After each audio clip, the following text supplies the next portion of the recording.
We're good. All right. Hi, everybody. Welcome back. Thank you so much for showing up.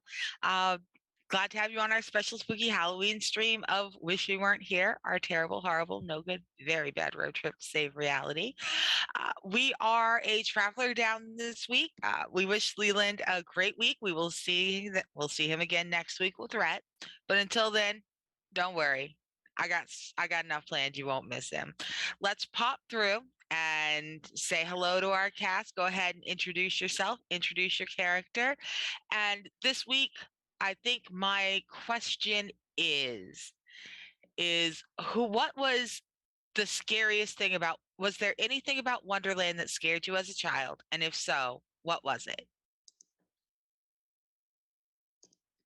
Let's start with Shears. Crap, as I was just grabbing my dice. Hello, everyone. My name is Bloodthread Shears, Shears for short. My pronouns are they, them. I will be playing Melanie Kurt and Bree Tier. Their pronouns are she, her.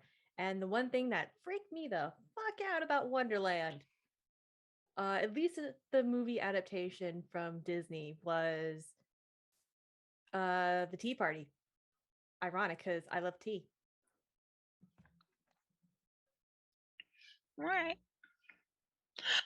All right, and let's go ahead and move on to Rosie. Hi, yes, I'm Rosie, SweetRosieBee, everywhere on the internet, pronoun she, her. I'm playing Melody Herzbuck, a geologist who is very excited to be on this road trip. I think in both the original Alice in Wonderland movie and in the live action one, I never really liked the vibe of the caterpillar. It always just really weirded me out. Okay. Hi, Knox. Go ahead and introduce yourself, please.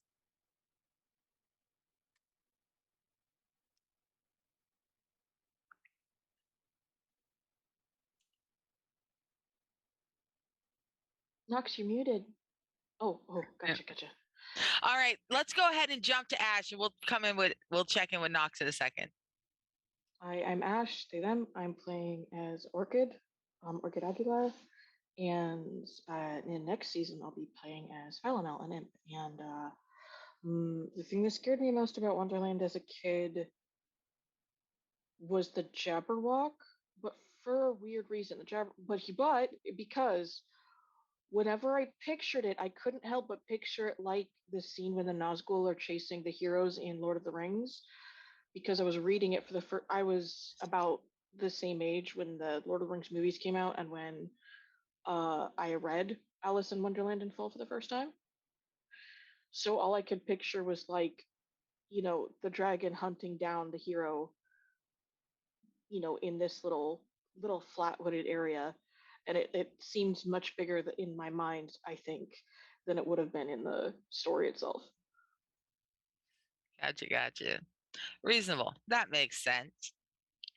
All right, now let's go ahead and are you good, Knox? Hi, sorry about that.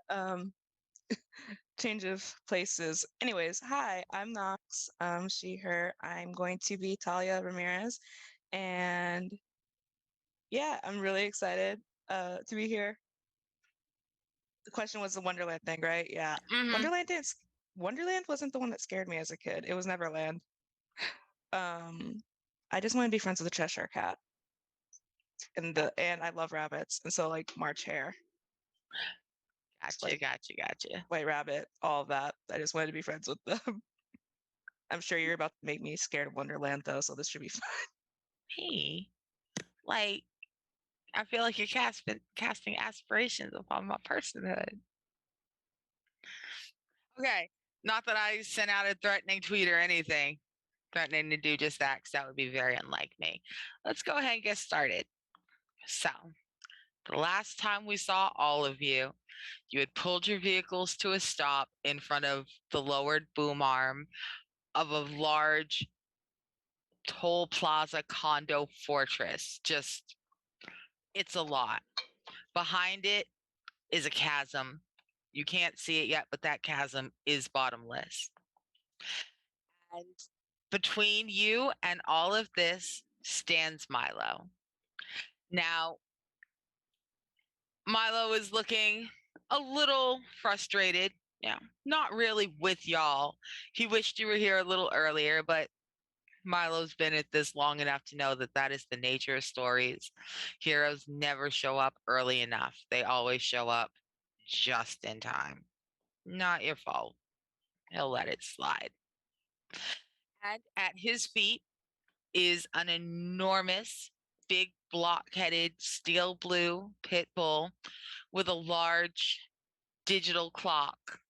It looks like a stopwatch, but if you click it, instead of popping open, the black screen will either give you the correct time or replay the last 10 seconds of whatever talk is witnessed. He has updated his name, just so you know.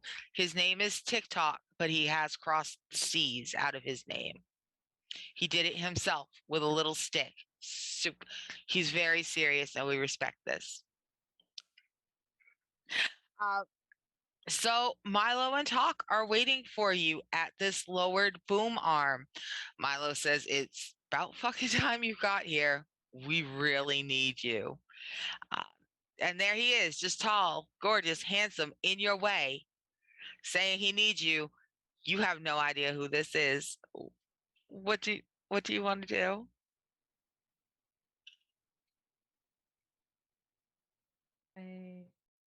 Melanie is just gonna stare at him, not in an attraction, just more like,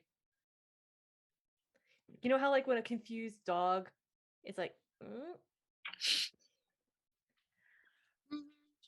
I'm sorry, but who are you? He's gonna smile and kind of push his hair back out of his face and approach your Jeep. And he goes, I'm Milo, and I'm your only way in and out of where you need to go. Do you have your letter? Where do we need to go? And now I have a couple questions for y'all real quick. So it's a great time to ask since you asked me that question. Do any of you know how to read a paper map? Nice. I'm so excited. You don't understand how many adults I have asked. And the answer is no, which, to be valid, there's literally a million adults who were born since nobody used paper maps anymore. And I can't. Anyway, I'm fine. I'm old. I'm fine. Milo is going to reach into his back pocket and he's going to pull out not anything too big. It's about this big. I don't even remember what this is, but it's about this size. And he's going to start unfolding it. And it will unfold and unfold and unfold until he's holding something roughly his own height. And he's going to poke randomly at it. And where his finger touches it from behind, this large blank piece of paper begins to fill in just this one spot.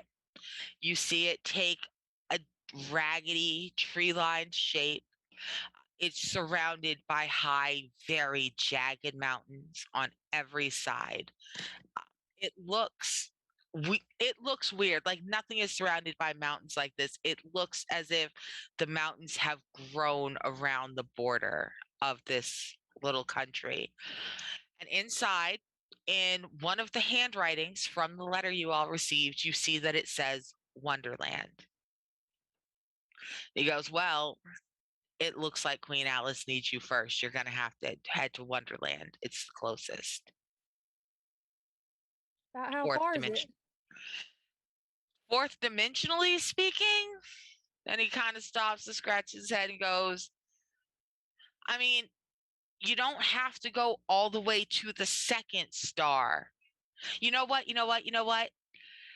And he stops and he pulls a pencil out of his dreadlocks. He flips the map over and he begins scrawling an enormous, I mean, it takes up a fourth of the map. It's a series of equations. Half of the numbers you do not recognize. Some of them are not numbers, they are alchemical symbols. There are 3 wingdings.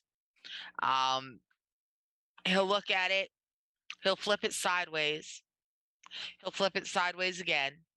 Show it to the dog.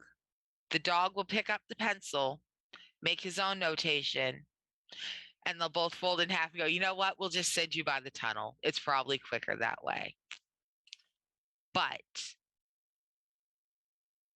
you got to pay the toll first. And he What just kind kind of toll? Do you take Easy Pass? Here's where Milo looks apologetic. He looks at you. He says, "You don't think I know what Easy Pass is?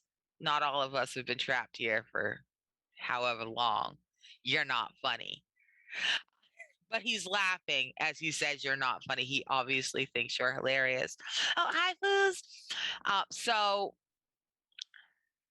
he sighs and he goes, the good news is you're only going to have to pay the toll once.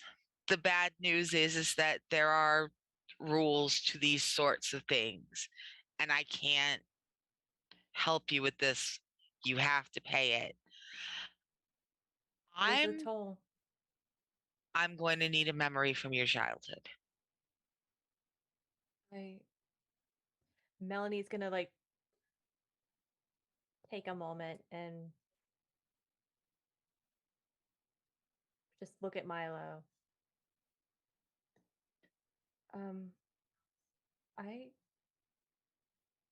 I have a large gap in my memory from my childhood.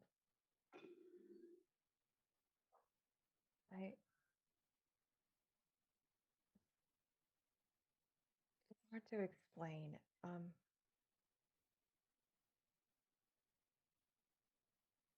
There's a time in my childhood. I don't remember.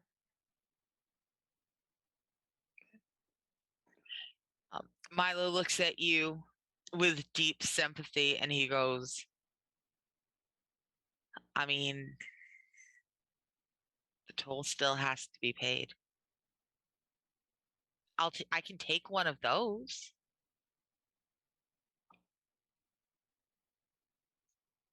To clarify, can the toll be paid with a memory you consciously don't realize you have? Yes. But you gonna have to do some tap dancing to talk him into this, because here's the thing. The memory of being 3 days old and being changed has no value. Who wants that? No one. The void doesn't want that. Creation doesn't want, nobody wants that. It has no value. However, the memory of the last time you saw your dog, the memory of the first time something fantastic happened to you, the first time something terrible happened to you, those memories have value. That can connect you enough to your childhood to get you on the roads. Because the problem is, you're adults, and these are not roads for adults. You're going to have to pay this toll to reconnect to your childhood some way or another. The way to reconnect to our childhood is to lose something from it? It is. And you'll find out why. It is. I mean, isn't that part of growing up? You gain things and lose them, and you learn how to do that. That's how you grow up. So Milo is going to, he has a lot of pockets for these jeans to fit as nicely as they do, and the jeans fit nicely. The jeans fit like they're on Winston Duke. Winston Duke. Ooh. Yeah. You're Rebecca, you're welcome. drooling. I know, it's fine. It happens. So so he I'm gonna need a reaches moment. and he Stick with pulls horses. out from his pocket a small box. And in that box, there are little cardboard models of each of your vehicles. And he goes, take this, because what you're driving now is a construct. It's an imagination. We're going to put you in charge. He's going to put you in charge of your own imagination. giving up this memory will fuel that. It will take the power, it will take all the power of your childhood from that memory. It will fuel that totem, and these cars will be real enough to be able to take you through all the dangers that are up ahead. Right now, you guys are in kind of a you're in a backstage kind of area. You are between little unreal worlds. You're going to have to be more real than you've ever been, including in the mundane. So he passes out these vehicles to each of you. And as he does, he leans down and he tells you, I need that memory now. I would like each of you to tell me which memory from your character's childhood. We're going to end with you, Shears, because I'm going to tell you what memory from your character's childhood. You're going to start it and I'm going to finish it. But for the rest of you, let's start with Knox. Okay. So when you say childhood, like little kid childhood? Preferably before you are 10. Okay. So I'm going to do, because it's in 2 days, the first Dia de los Muertos that Talia and her family spent together when they first put the altar out for her great grandmother. It was like nothing that she grew up doing, so her mom decided to start celebrating when they were around 8 because she wanted her to have that connection. It was also the year that her family had lost her first great grandmother, and so it's just that memory with like the marigolds and the candles and making the paper flowers and putting out like the things that reminded them of her. And it was how Talia managed to stay connected to somebody who she doesn't really remember that much about anymore. So All right. Now, remind me which vehicle you picked again. You were a motorcycle? I was a motorcycle. I really should have had this set up earlier. Oh my God, stop opening Microsoft Edge. It loves Microsoft Edge. It does, and I don't know why. It makes me want to cry. Nobody uses it. I do. I just I- surrendered. I just let my tablet do whatever the hell it wants to be Microsoft is- Edge. I don't care. What is it? Mine There. was Surprise. Stunt on 'em. Okay. So as Milo hands you this, you know, like 70s to 80, no, stunt on him. It's you got one of the speed bikes. So as Milo hands you this paper, this beautiful little cardboard model of this crotch rocket that you're on, it touches your hand, and you do not have to say the memory. As it touches your hand, the memory flows up out of you and it colors in this little model. It has decorations of paper flowers in bright colors. It has marigolds painted on it, and it shrinks down to a little keychain and connects itself to the key in your engine. Uh, Milo looks at you and goes, "That was very worthy." That was so dope. He then moves forward and he goes to Melody's car. Rosie, tell us what memory your character is giving out. It's gonna be back when she was about 6 years old, and her dad had called her into the living room, and he had one of those really old candy boxes, the ones that predate packaging. It's just this plain old rough blue box that hinges open. And as he opens it, it's segmented. Where the candies would have been, there are samples of crystals and minerals and rocks. And he hands it to her and says, "Well, this is my first collection. It's about time you started yours." And carefully picks up each one and explains to her what each one is. And some of them are rough, and there's that shiny black obsidian, there's multicolored fluorite. Just every one of them is unique and beautiful in its own way. And that was the day that sparked her to carry on the torch of his geology studies when she was presented with her own collection to start and expand upon. And that box sits in the center of her current collection back home in a place of honor. And can you remind everyone what vehicle Melody has chosen? I have the dune buggy. All right.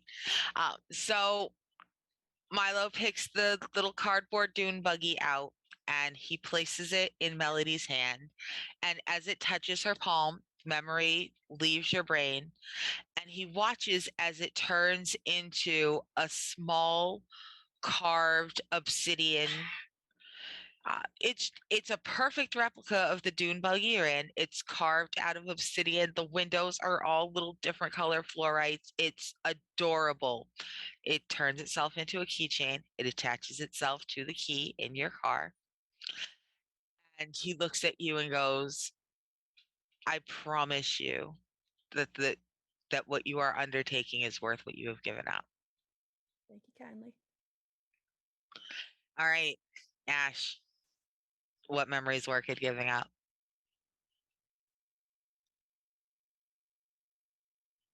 Orchid is giving up the memory of the first time they went to a bakery with their grandparents, who are only around oh so rarely.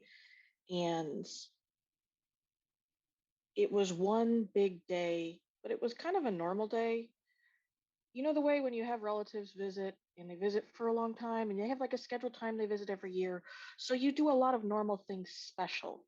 You go out to your favorite grocery store, you get your favorite, you get your favorite apples, you get their favorite cuts of meat. Every day is a little bit extra special because they're there. And this time they walked into it, kind of like a premium bakery, a place that experiments. And, they were a cute kid, as all kids are. And they remember sitting there trying all of these tiny little things that have words they couldn't pronounce because, elementary schoolers can't pronounce petit four and stuff like that. And the tastes and the textures and being able to ask all the questions in the world and going home with their grandparents and being shown how to make stuff on his own for the very first time. The whole family cooked. No one was wealthy enough to not cook, but this was the first time that doing so was personally special and not need based. It was just because they were interested. So they got to sit down and do that for the first time, and the same day that they tasted all of these things they'd never heard of for the first time with people that Fantastic. they'd never see regularly again. So Milo gives you a grin, and for a second, it's almost you are convinced that he can smell that same aroma that's leaving your brain, draining out of you, up through your hand into the little cardboard. I don't have to ask you. I remember you grabbed the food truck because I'm so thrilled with the food truck. It's my favorite thing I made. I love that stupid food truck. Um, it turns into a little plastic model of a truck, but it's not exactly a replica of yours. The back of it is a cupcake. It's adorable. It's brightly decorated, and it shrinks down, becomes a keychain, and attaches itself to your keys. Oh, like those And double-sided anime character keychains where it's the character on one side and they use the shape to create a different scene on the other. it is now. Yours is because you asked. Okay, that's what I Yours pictured can the way do you that said because it. yours can do that. It has space for it. Um, And Milo clasps his hands on your shoulder, bro to bro, and he goes, it's worth it. I've been there, but it's worth it. Melanie, when Milo approaches you, though, he approaches you very seriously. Whereas he has been pretty jovial and reassuring, there is a very serious look in his eyes. And they keep darting down to the thing, or to that obsidian charm around your throat, that black stone. As he approaches your Jeep and leans against it, he looks at Talk, and he looks down at the little cardboard Jeep in his hand, and he looks at the thing around your neck, and he goes, Talk, can she carry 2 tokens?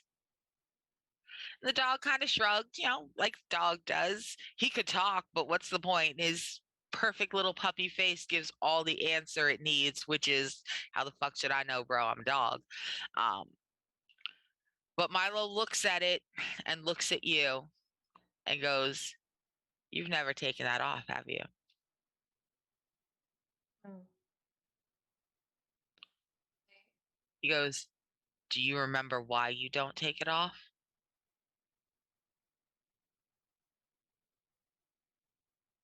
She quietly shakes her head.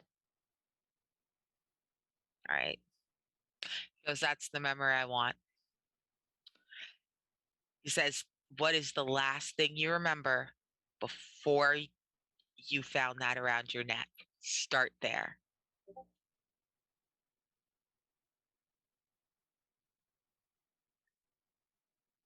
a minute. Tries to remember.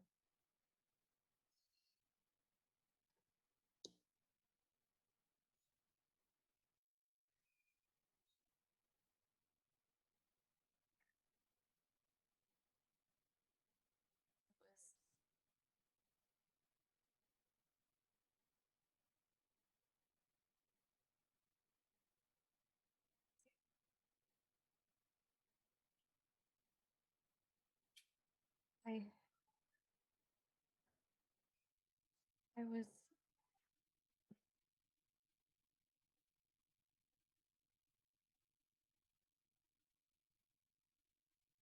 I don't know. And he leans against your door a little bit in towards the window. He's looking you closely in the eye. And he sighs, goes back and pats against your door, and Talk thumps up. He puts his big paws against your door, and he looks you in the eye. And as the dog is staring you in the eye, it's a very open, sweet, sympathetic puppy look, but his eyes are becoming deeper. They are becoming very black. You are falling into them. Not physically. You are physically still seated in the truck, but the dog's eyes are helping to pull you back into this memory. You find yourself on the edge of a clearing in an enormous pine forest. The trees are the size of redwoods. There has been a fire. Acres, hundreds of acres in the distance are burning. Just the scent of scorched pitch. Everything is crackling and popping. It sounds like thunder and explosions as the trees go down. There are shadowy figures around you. You are so small. Some of them are your size, and some of them are very big, and some of them are ridiculously large. They don't feel threatening to you, but but everyone is sad. You can't see their faces. Everything is so dark, it's washed out by the light behind them, but you can feel how sad they are, as one of them, with hands bigger than your head, reaches with ridiculously delicate, hard fingers and drapes something around your neck and says, "It's okay. You can keep us here." I can.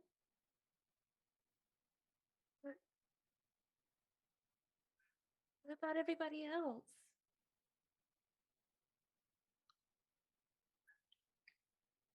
And the big hand just kind of touches your head very gently and goes, "You tried.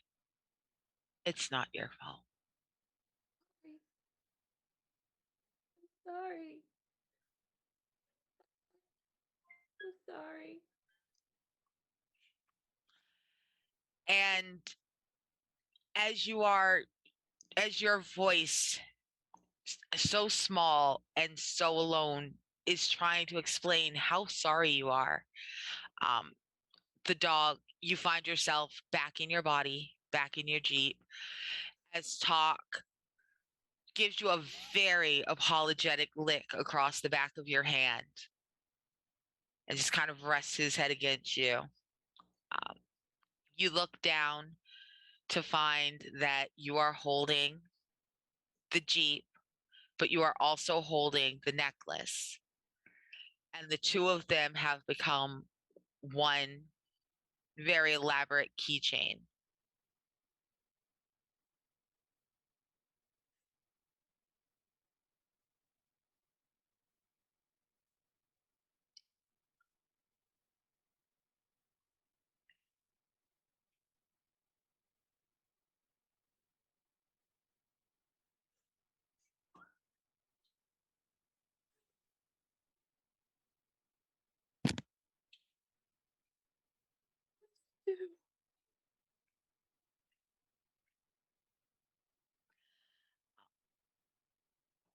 Milo looks at you, and when he does, he is older than he must be older physically than he looks, because his eyes have seen, you can tell that he's seen this.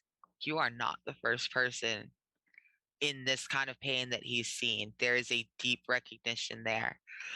As he goes, "That's what I thought. It's all right, Melanie. Sometimes the void wins. Not today, though, right?" So your name was? And he grins, he goes, "Aw, come on. Handsome guy like me, you forgot already? I'm Milo, and this is my toll booth." He immediately goes to her book, the handwritten one, pulls it out, opens it, and quickly goes to a passage to her book and just reads aloud. Who are you? And what are you doing in my house? Sam didn't understand. What house? She just wanted to hide from the mean things chasing her. She didn't do anything wrong. I'm Sam. What? This is your house? She asked. The monster moved his head around her while its beak chomped in thought. It circled around her, weaving in and out of the light and shadow as it thought. Its eyes were lit up, like her father's lanterns as it moved close. Sam, the monster said, testing its word. Never heard a name like that before. No, I haven't. You need to change it. Yes, I think a new name will do you good. Only in the original version, it writes the description of Milo.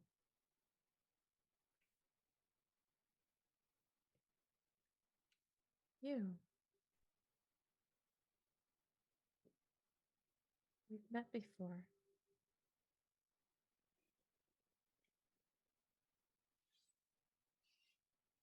But He shrugs.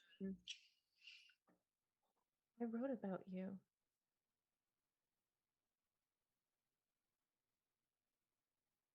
And he points to the passage.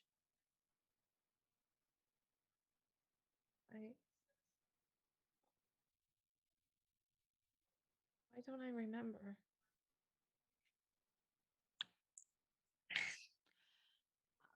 Well, Milo pats your Jeep and he goes, there's a reason it's kids.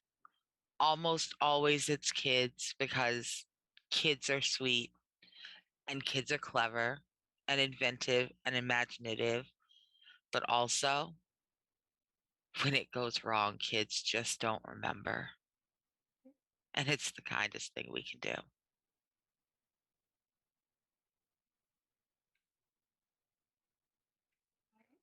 I remember nothing except flashes of nightmares.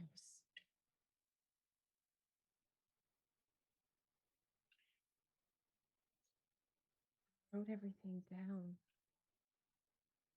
Everything I could remember. I thought they were nightmares. His face is very serious as he steps back from the Jeep towards the toll booth, reaching out towards the bar, and he goes, "Oh, sweetheart, you guys haven't seen nightmares yet." He goes, "Talk," and he whistles, and the dog runs over to him long enough for him to roll the map up, fold it back up into something small, and place it in the dog's mouth. And he goes, "All right, you're going to have to do the math for him. I'll run the roads from the outside. You run the roads from the inside. Get them to where they're going, boy." And he bends down. He scratches his dog behind the ears. He kisses him between the eyes and lets the dog give him one between the eyes as well. This is a well bonded pair. These two love each other. He is trusting you with his dog, y'all. His dog will protect you, but you better protect his dog because this is the only man who can navigate you through the worlds that you're about to go through. He goes, "Now look, I'm going to tell you as much as I can, as fast as I can, because you got to go. You're late, you're late, you're late. Everything's in trouble. Um, World's end, man. And it just happens. Your world will end someday. Worlds have ended before, they'll end again. But they end one at a time. All of our anchor worlds, every anchor that holds fantasy in the minds of children, are being attacked by the void. Its one job, the only thing it exists to do, is destroy worlds so that they can be reborn. But if all of these go down at the same time, none of them are getting back up. If they go down, all of Reverie goes down. Every fantasy world. And when they go down, they're dragging your world down with them.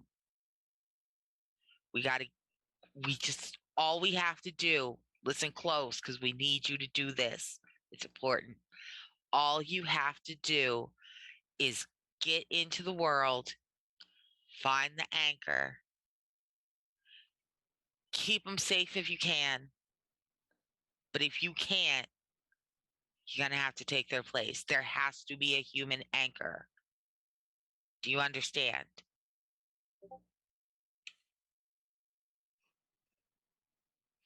And he looks at all y'all nodding. He goes, "No, you're all lying, but you will." Try to be polite. No, I don't understand. What? What? And she like looks at the book in her hand and goes, "What?" He just kind of smiles and he goes, "You'll get it. You'll get it.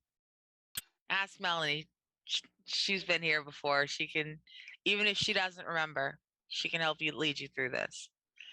And he disappears. He just throws open a door behind him, walks into the toll booth, and starts slinging buttons. And as he does, the entire landscape around you begins to shift. The big condo fortress shifts into a toll plaza. Just a standard one like you would see on any of the roads spanning all 6 lanes. The road on the other side of the chasm shimmers into nothingness, flickers twice, and you see a tunnel. A long, dark, Looney Tunes ass tunnel in the middle of a mountain that was not there. It's jagged, it's dark. Uh, Rosie, Melody does not recognize the stone on this mountain. Like it's you can't even tell nothing. The color of it's wrong. It's a greasy purplish gray. It's pitted despite its slick look.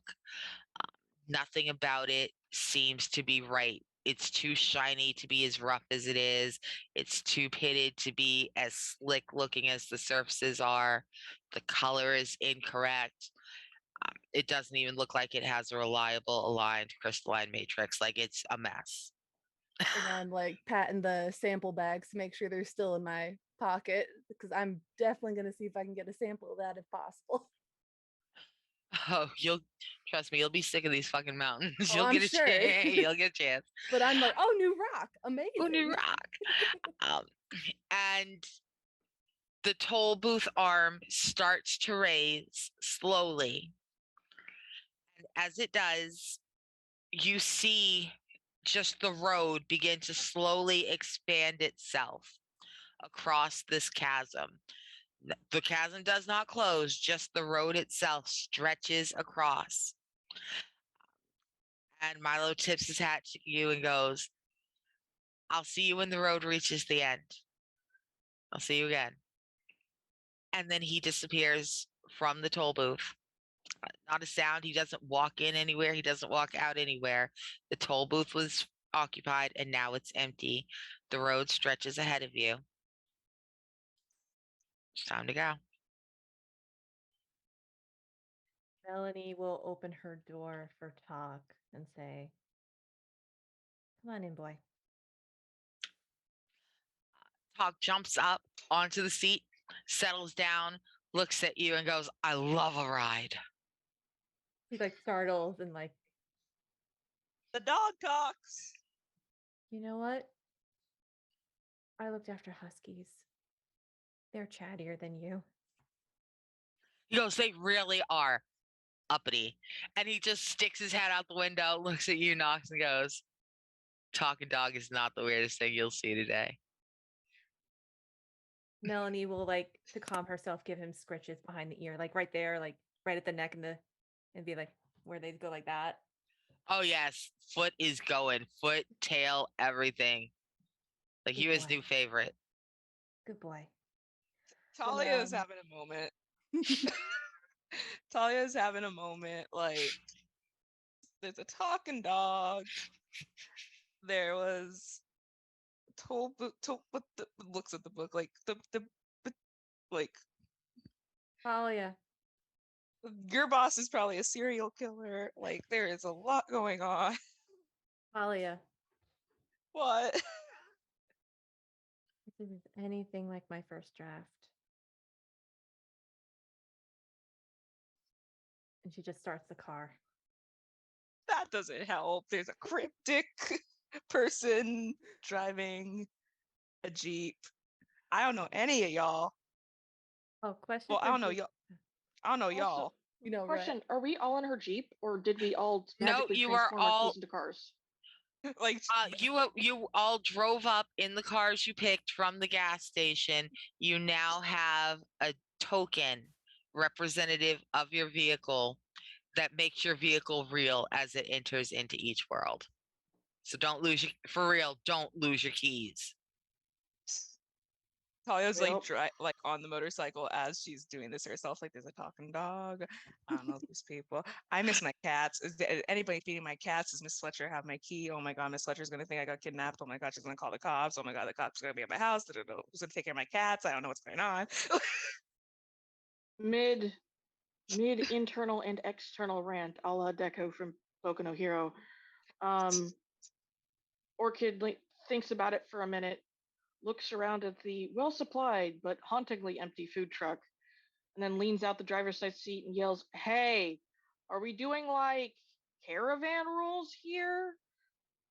We should probably, stick close together on this road trip that, like, to somewhere, this road trip to somewhere. I'll believe where we're going as soon as I see it, but maybe we should keep in line of sight and not just drive off." I think we should stick together. I think that's the smartest idea right now.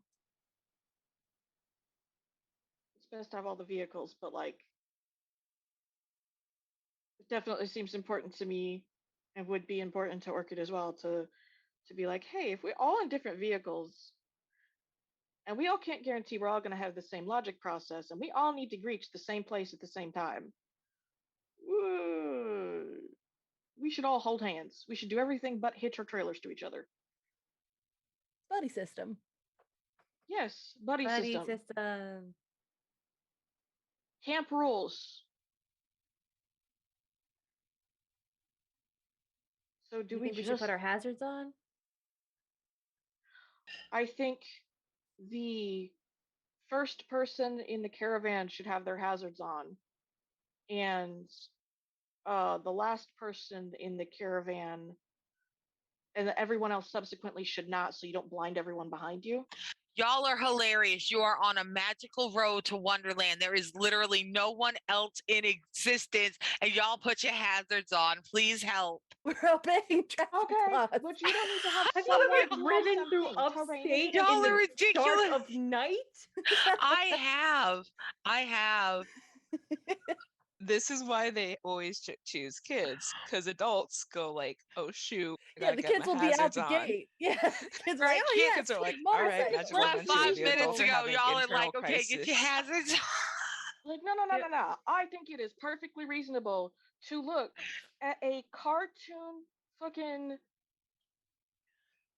a Looney Tunes cave and go, let me make sure I don't drive into nothing. Let me make sure we all don't drive into nothing. Because I don't see any people. But if there's no people, what is out there? It's like desert driving rules. You kind of want to have someone in front of you with their high beams on, not because you really expect somebody, but because anything that comes out is going to come out fast. Okay, why don't y'all tell me which order you're going in? Who wants to go? Who's going to lead the caravan? All right. So the Jeep is going to lead the caravan. Who's going to bring up the end of the caravan? All right. The dune buggy is going to bring up the end of the caravan. That puts the motorcycle and the food truck in the middle. Rhett sedan will be tailing at the end next to the dune buggy. So as you guys start forward, cutting through this bizarre, very bright, like sci-fi alien sunset, it is almost fluorescent. The stars behind you have a very particular neonish hue. Mostly they look like stars, but every so often the back, like from the corner of your eye, you can see a back color behind it, and it's not a bluish white, it's a bright neon green or yellow. It's even the stars aren't right, y'all. They're not the right shape, they're not in the right place, they're too low in the sky. It's like the sky is falling in, like it's doing its best for the sun to rise and set and the stars to follow suit, but there's not as much sky as there used to be. They look crowded. You What take looks off. like the sky is short-staffed. Looks like there is less sky than there used to be in this world, yes. All right. So you take off into the tunnel, and as you do, the darkness for a moment is absolute on every side. Your high beams are barely making a dent, Melanie. They hit about 15 feet in front of you, and it is very much as if they are being eaten. It's like you are carving your way through the darkness of this tunnel. You are going at speed. You are. How fast do you want to be going? How fast are you comfortable driving in the dark? Are there any fictional, like in-world cops? Nope. 80. All right, you are doing 80 and it feels like you're crawling. It feels like you're moving through molasses. You can see that you're doing 80. It says so on your speedometer. From the speed of the lines blurring as they run through underneath your tires, you can tell that you're moving at the speed it says you're moving. And yet it feels damn near like you're going backwards. The blackness starts to ring. The silence is very thick. And all of a sudden, things become deeply, seriously ominous. There is the lack of sound is becoming in itself a sound. And you can hear a staticky, whispering, howling of the wind through the tunnel. Don't like that. Okay, how much do you not like it? Do you not like it enough to try to pull ahead and see if you can speed y'all out? What are you trying to do? Or are you just No, going to 'cause hold I position? feel like trying to pull ahead of somebody in a tunnel where I can't see anything isn't the best idea. But Orchid's status is not like afraid, but firmly like, nope, nope, nope. But lowercase nope, not like uppercase nope. Does that make sense? Yeah. Like, it does not require the infamous black collective. I don't know why we're running, but I guess we're running. But it does require the. At some point, I'm going to have to decide if trying to pull ahead of someone else also doing 80 in a tunnel where I can't see anything is better or worse than being in any way closer to whatever's making that fucking noise in the wind. Or whatever is making the wind make that fucking noise. All right. So the sound does get louder. The tunnel feels like it's beginning to get smaller. Not significantly smaller. It's not touching your vehicles. It probably physically has not changed size at all, but it feels smaller as you approach what surely has to be the end, because you have been in this tunnel for like 15 minutes now. And who drives in a tunnel for 15 minutes? Like, okay, you're in the Lincoln in traffic, you're in for 15 minutes, but like it doesn't take 15 minutes to drive an empty Lincoln tunnel. I'm gonna fiddle with the knobs and the dune buggy, see if I can get some music going, just anything to break through the silence. Melanie's gonna do the same and like go through the stations and talk with Talk and ask, "Who's a good boy? Who's a good boy?" And so he's like, I'm a good boy, but maybe you should let me pick the radio. And underneath your fingers, as you are flipping through, you're not getting static, you're getting little blurts of sound, but they're not. Some of them sound like they're being spoken backwards. At least one of them sounds like it's being spoken sideways. It's not working for you, but every so often there is a word, an identifiable English word. And as you begin to flip faster, they form into a sentence. Go home, go home, go home. And that's all you're hearing as you flip through the radio. Go home, go home, go home. That's what all of us are hearing on the radio. No, that's what Melanie's hearing. The rest of y'all hear music, weird music, snake jazz. But y'all hear music. Talk? You're hearing that, right? And Talk looks at you and goes, yes, I hear that. Please let me change the station. Go ahead. And the dog dumps your hand away from the radio, reaches up and slaps with his paw. And as he does, it settles on the same music everyone else is hearing. He goes, so, the void knows you, huh? Right. Back home, I think I hit it with my shillelagh stick. He laughs. If you have never been honored enough to see a pit bull laugh at you, then I'm really sorry, because it is a glorious thing. You've never seen their beautiful little jowls curl all the way up and their tongue roll all the way out, and they literally will Scooby-Doo laugh at you. Pit bulls have an amazing sense of humor, and he does that right now, just full tongue out, just he's thrilled. He's like, good. I like you. She points to the shillelagh stick and her foldable cane in the back.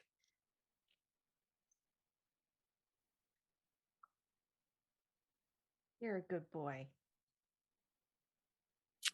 You're a Oh, good human. I think I'll write something about you. It's like, good. Get my good side. And he turns and he flashes you his watch. And as he does, you just see a brief image of yourself going, looking at him, go, you're a good boy. And he goes, yeah.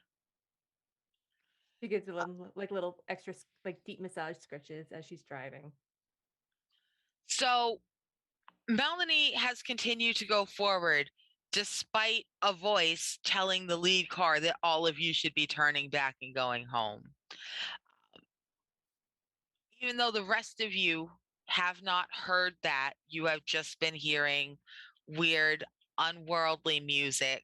It's not bad, but it is deeply unsettling. The rhythms are not quite right.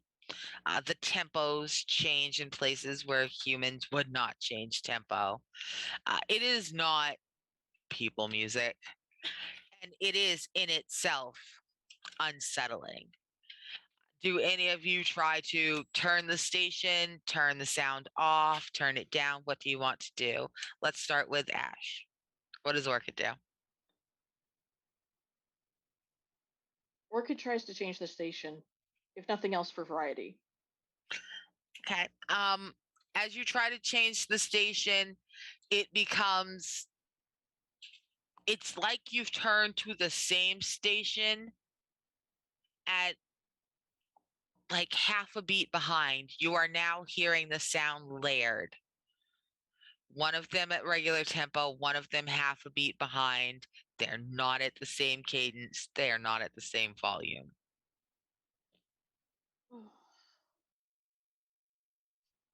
Orchid turns it off. It It's a turns terrible itself back sound. on. It's now 3 of them.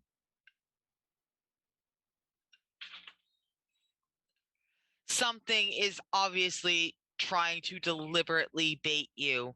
I bet the music would stop if you turned around and laughed. But why would I laugh? No, if you turned around and left. If you Oh, leave, the music will stop. Or you can grit your teeth and stay in the caravan. Orchid grits their teeth and stays in the caravan because Orchid is very contrary. But meta question. Being a food truck, does it have one of those little built-in speakers that lets you do announcements for orders? Um,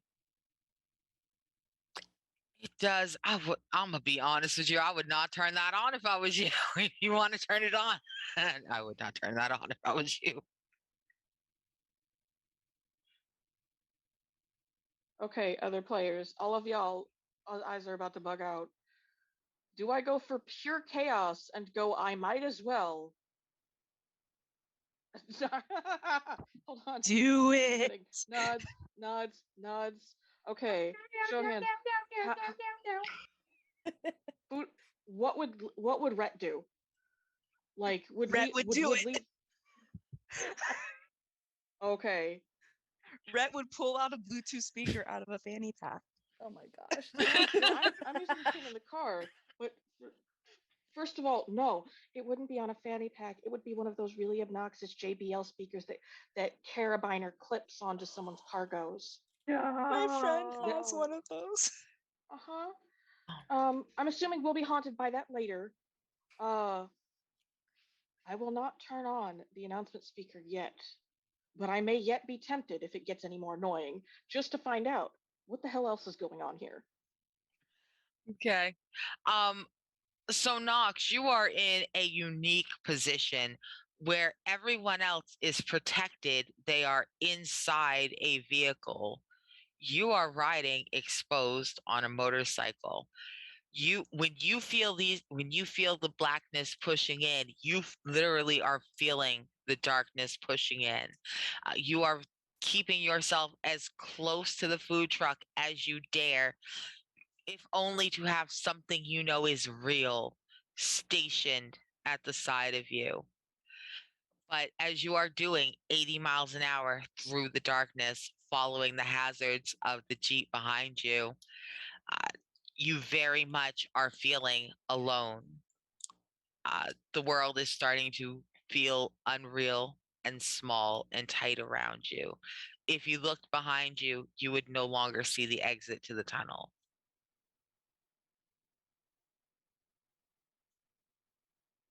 I just had to pick the motorcycle. I just had to be different. I just had to do it. I did it to myself. Okay, so this is fine. Yeah, no, this is fine. It's fine. In your helmet, you hear the same fucked up otherworldly. You hear the music.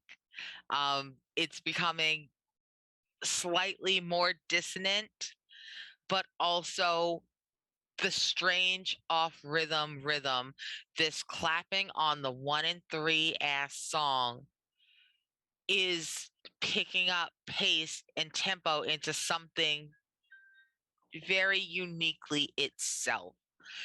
It is becoming a song as your human brain would recognize it, even though, again, the words sound a little bit sideways. If you can speak sideways, this person is singing sideways.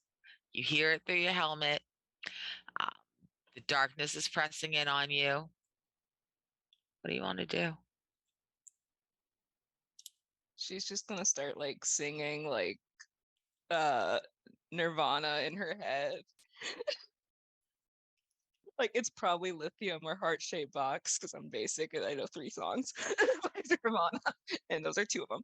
But it's probably like either one of Okay. those, just like trying to calm down, like yeah, yeah.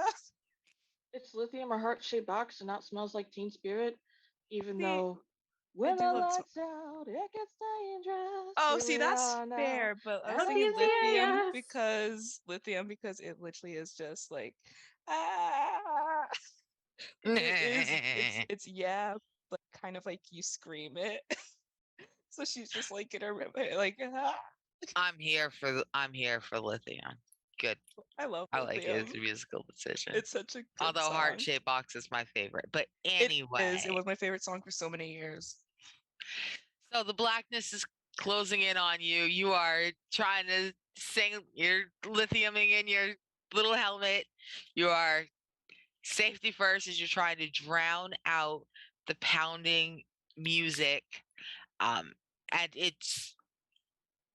this is a very, something is obviously trying its most Betty basic to drive y'all out of the cave. It's now out of the tunnel. It's becoming obvious that whatever it is probably not trying very hard. It's mostly seeing if it can just, it's seeing if a basic annoyance will do. Um, Like a denied obviously it's insurance not, claim. but Rosie, Mhm. what are you doing with all this weirdness? Well, the dune buggy has quite the sound system, so those 1-3 claps are coming in real bass, real loud. And Melody's kind of trying to like dig it because anything's better than silence in this moment. All right, this is a sound. This is all right. This is okay. Maybe I shouldn't have been last in line, but at least I can see everyone that's in front of me. I know what's ahead and I know that they're real. Kind of bopping and hoping that we see the end of that tunnel soon. Maybe grabbing one of the peanut butter sandwiches out of a backpack because it's been a little bit and I want a road snack. All right. So as you are eating your road snack, you look over and Melanie has been leading the caravan, and Orchid and Talia are between her and you, and Rhett is kind of pacing a little bit off to the side of you. And you notice that Rhett's sedan is slowing down. He does not seem to be keeping pace with the rest of you. And right as you start to turn around to get his attention to be like, Rhett, what the fuck? There is a fork in the road. Very suddenly, the tunnel changes. One moment you are driving a perfectly straight shot, and the next, the road seems to peel itself in half. Melanie goes straight on a single lane highway. Talia and Orchid go straight on the single lane highway. And as Rhett starts to pull in, the entire road duplicates itself and slides off to the side. And you can only watch as your dune buggy rockets forward along with everyone else, and Rhett's taillights disappear into an entire side portion of the tunnel that was not there a minute ago and is not there now. I'm just gonna start honking furiously. I'm assuming Talia, being in front of me, being exposed, can hear me yelling, "Hey, we lost one! We left Rhett behind! What? Rhett's gone!" We're going 80 miles an hour. I can't hear you. Yeah, there's wind, there's noise, there's music. Um, You do hear honking, I would assume. I don't. Does Wait, this thing but can honk? she turn around and see that there's no longer a sedan? Because like this is the one person she knows. I feel like yes, she would be able to be if keeping you tabs look on over him. if you look over your shoulder to see why there is a whole bunch of honking behind you, you will see that instead of two vehicles, there's only the dune buggy. You do not see Red. Can she slow down to like drive next to Melody? Yeah.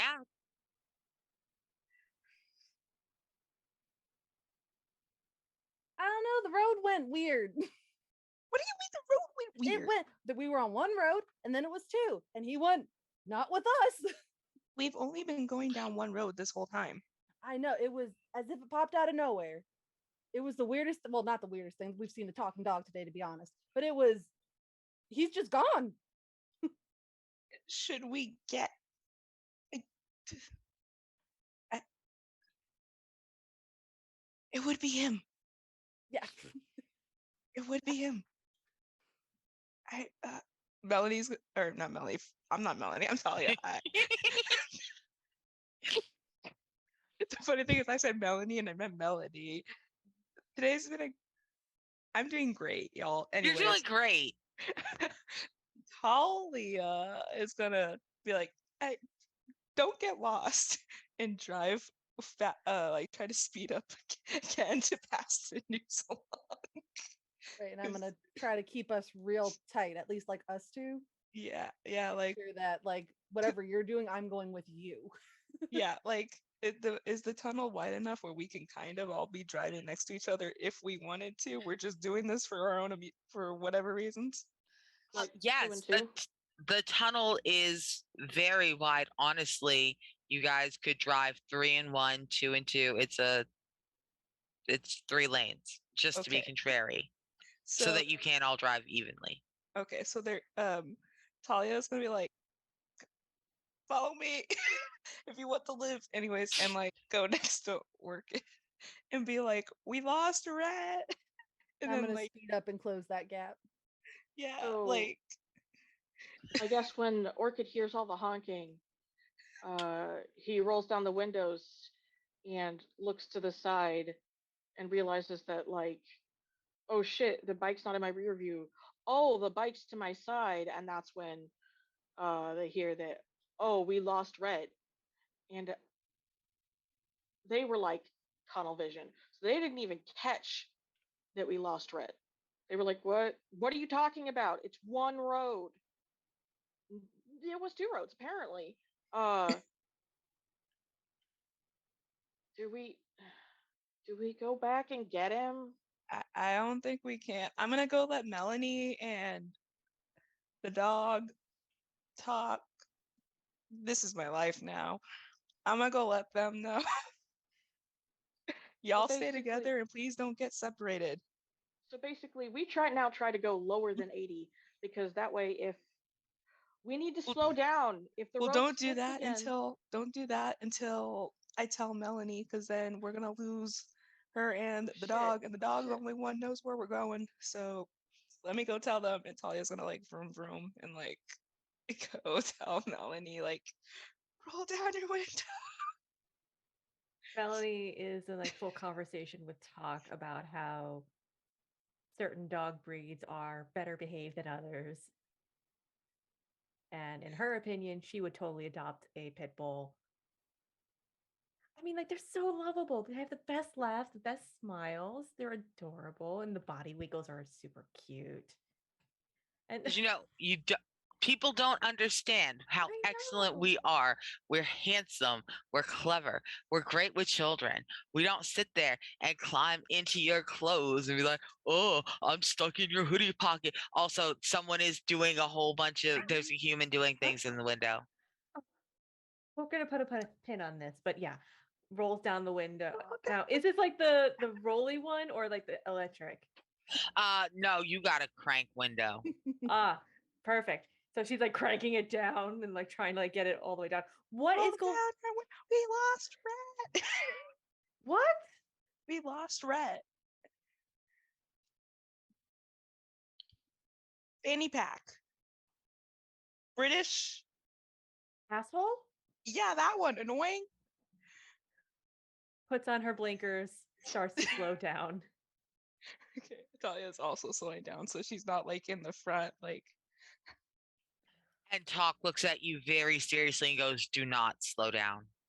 We're almost out. Do not slow down. What about Do not slow down." immediately it clicks and she just turns to Talia. Tell the others, keep pace. If he We if lost. he'll come back. He will come back. We need to keep pace. And Melanie remembers something of running and constantly being told, keep running, keep running. We need to keep going. And we need to keep pace. We cannot afford to slow down. We lost a human. He will come back. Will Don't he? ask me how I know. We're not kids. He's my friend. I can't just. Do you want to risk slowing down in something like this?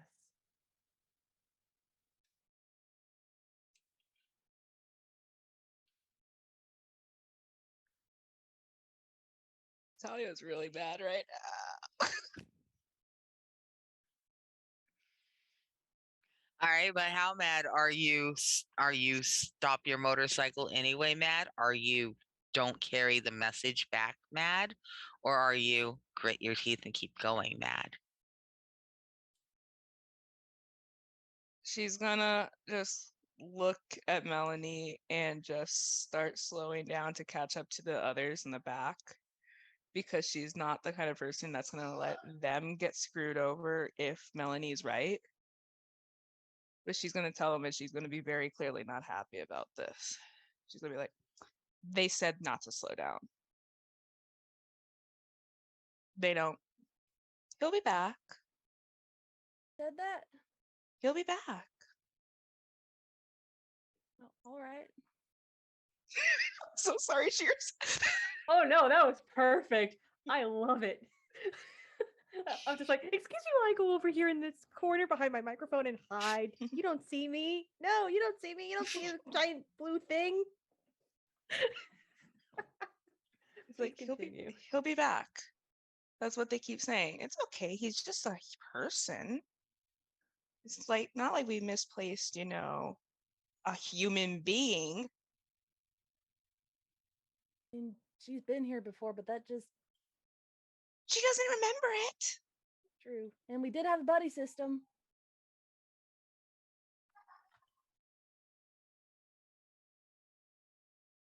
I'll keep going if she says to keep going, but hopefully that doesn't happen to any of the rest of us.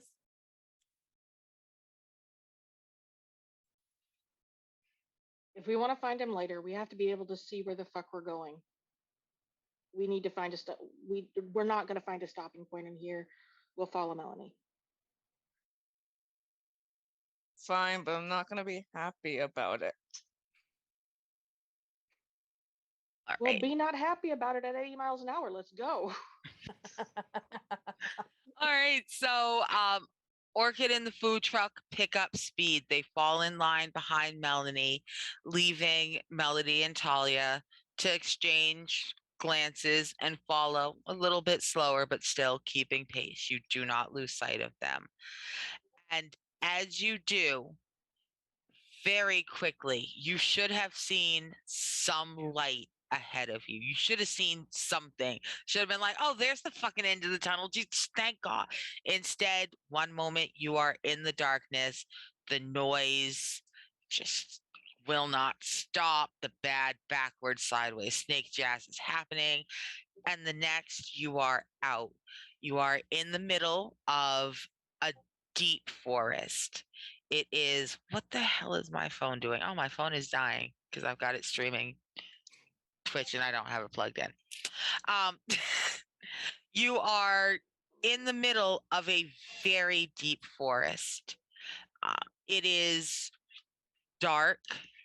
So you have not, burst into a whole bunch of bright light and immediately crashed your car because you couldn't see where you're going. That's great. Yay. But the road is gone. There is a path. It's in front of you, it's a path, and behind you, it's a path. But underneath your tires, where your vehicle drives, it is asphalt.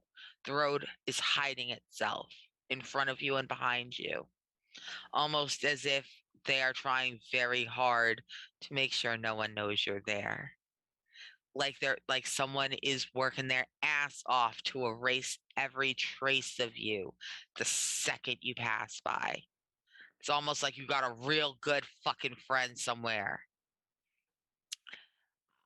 And so these dark woods are, they have blocked off the sunlight. You can see through little glimpses in the trees that somewhere there is sunlight. It's a beautiful sunny day outside of these bizarre, weirdly colored purplish. They are a lilac, an iridescent purple, beautiful leaves. Uh, Not for a tree. Why the fuck's the tree's leaves that color? But it's beautiful, very pretty. In the distance, there's a small crack in the trees, and you can see off to your left there is an actual little road. Like it's a little cobblestone road. It's cute and quaint, but off in the distance, somewhere ahead of you, there will be a chance to veer off into a real road, and it leads to a small, teeny little town, a hamlet, even precious, a village. Um, do you guys want to try to find that road, or do you want to pull over and talk to each other for a moment? I would have immediately started just again leaning into that horn and slammed my brakes as soon as we were out of that tunnel, trying to like signal, hey, we need to reconvene. Something just went down.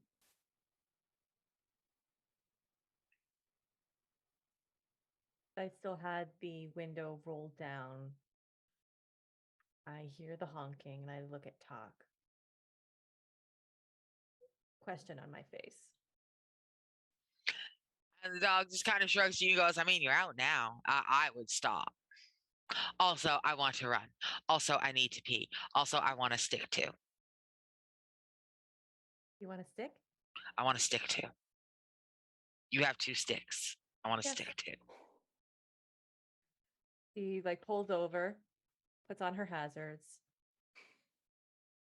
gets out first, and then opens the door for talk. Because I open doors for my dogs. So, Yeah. I mean, they don't have thumbs. How else is your dog supposed to get out? They're supposed to jump out the window. You fuck up your paint. You fuck up their nails. They can hurt their little feet. Open the door for your dog, people. Um, Is that like Like- a controversy in real life? I hope not. no, but Okay. no, like some people actually have a ramp for their dogs, which I actually really want one for mine. Um, Accessibility, but for Yes. dogs.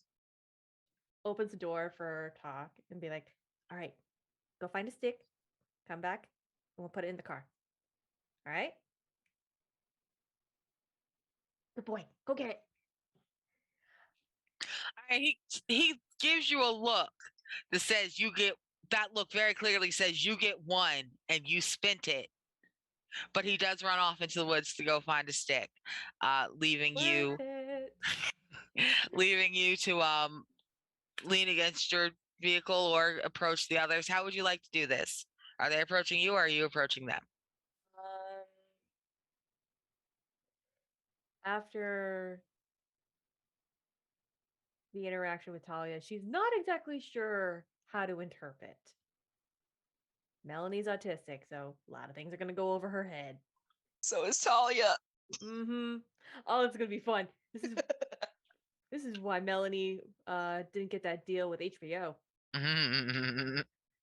But Talia doesn't know how to deal with new people. So she's gonna close the doors, lock them, keep the key on her, and like wave them down. Be like, hold on, I'm gonna move the microphone because I'm loud. Oi! So what are we doing? And Melody will have like beckoned everyone over, found a patch of dirt, and like is actively drawing out what happened.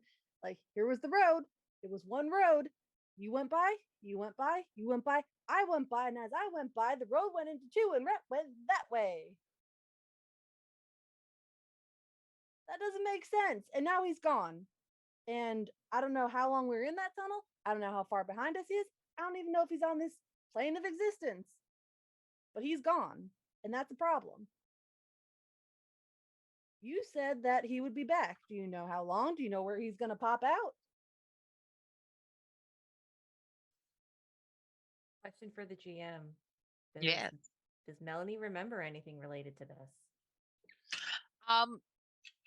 Melanie has a vague memory that she has a vague memory of someone petting her hair, trying to soothe her and going, "It's okay. If you vanish, you'll just end up at home. It's different for you." Is it like that for everybody else? Don't worry. If anything happens and you vanish, you'll just end up at home. Okay. And little Melanie gives like the big person her like the child version of a giant hug.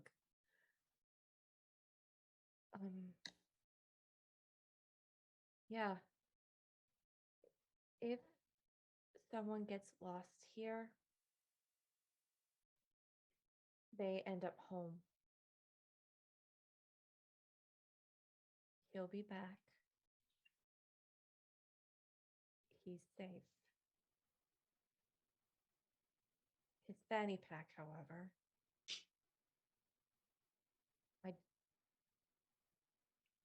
why does he have a fanny pack? I'm getting distracted. He's I'm a sorry. tourist.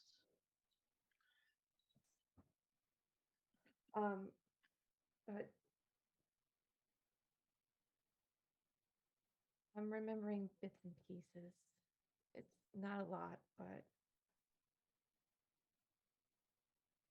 and like she quickly grabs like goes back to the Jeep, grabs the book, closes the door, locks it again, comes back and like flips through her book. And the minute she finds like the one chapter passages, like quietly reads it to herself and then like, yeah, he'll be okay. Okay. Then I'm gonna sort of frustratedly brush the dirt. Don't want to leave a trace of us, really. Is that instinctual or something you? Is It's it more out of something you? frustration at this point, but also out of an abundance of it feels like there's constantly something pressing in on us. And I don't really want to leave a track.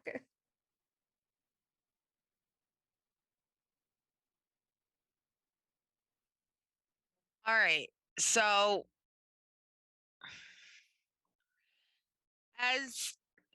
as you guys are talking, Melody, you're kicking the dirt, you're kicking away the sign, and Melody is swearing to God, it's fine. Rhett's probably home.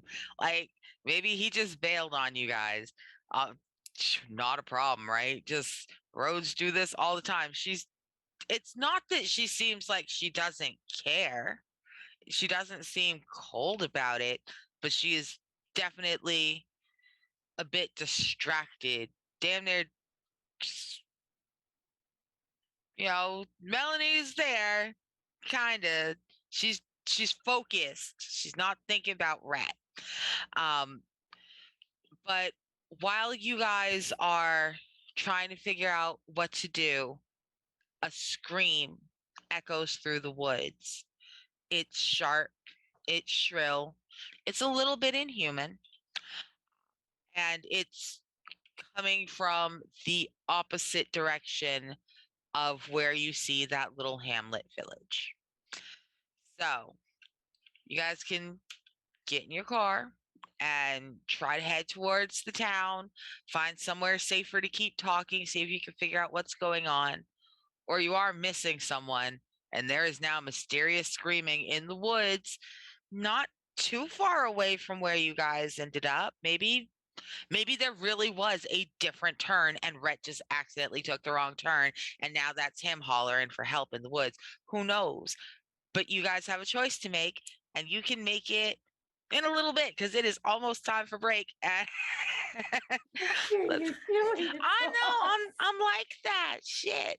So why don't we go ahead and instead of starting something halfway, why don't we go ahead and head to break, and we will be back in about 10 minutes. But let's run them ads and pay them Bezos bills, and then when we come back, we'll find out whether people want to chase screams or go to beautiful, quaint hamlets.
Hello, everyone.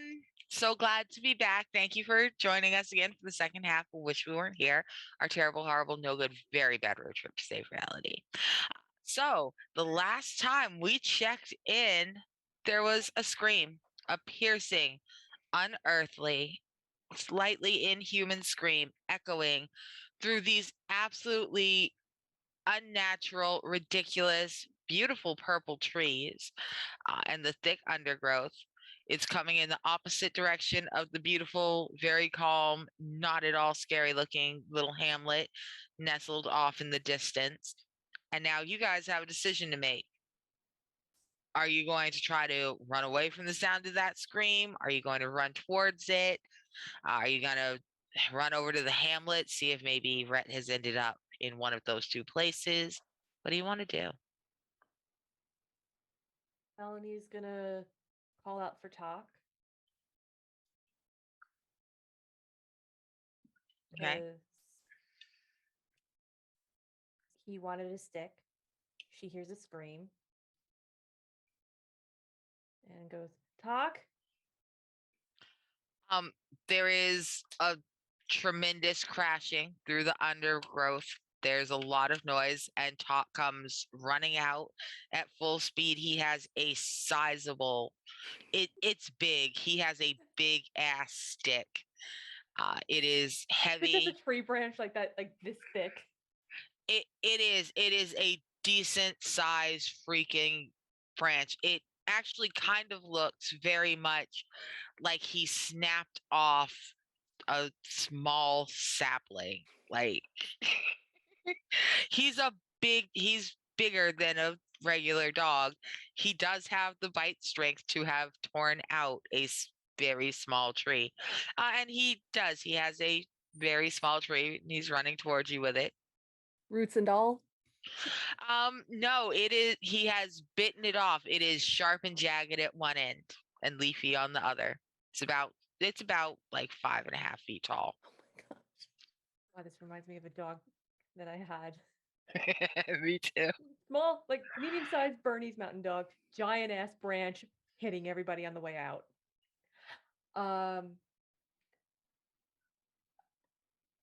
I don't like the sound of that scream. Talia, does that happen to sound like Rhett? I was just about to ask, does it sound like Rhett? Um, here's the thing. This scream, it's masculine, but honestly, it doesn't sound like much of anything other than someone who is very frightened and very hurt. I feel like if it was Rhett, we would have heard a series of curse words. But that honestly could maybe be him. We can either check it out or continue ahead and hope that he's okay, like Melanie says. Yeah. We'll get to that. First, let's figure out what to do with the scream. Wait, I don't understand. Is there a second scream? Yes. There is a second scream. Someone is calling for, they're not calling for help. There are no words in it, but the screaming is persistent. Persistent as in repetitive, or persistent as in one long continuous scream? As in repetitive. Whoever is screaming stops to draw their breath, but they continue screaming again. Is Does it sound moving? more or less scared, or more or less anything else over time? No, it is unearthly and bizarre how much it keeps the same pitch and cadence. If it weren't for a couple very natural wavers here and there, you would swear it was a recording. Could be a Orchid bird. speaks up. Yeah, Orchid speaks up and votes, "We cannot go near whatever that is. That sounds more like something mimicked than anything human. It's if it was a person, if it was Rhett, it would be varying. It wouldn't be identical. You don't do voice acting takes in mortal peril. We can't stay here, but we need to go somewhere. We might as well go to the town and see if we can get any information. All right. I hate to leave something behind that sounds like it's in pain, but we don't really know what we're dealing with out here. There are a lot of predators that mimic normal animals in pain. That is true. He would have taken a longer break, right?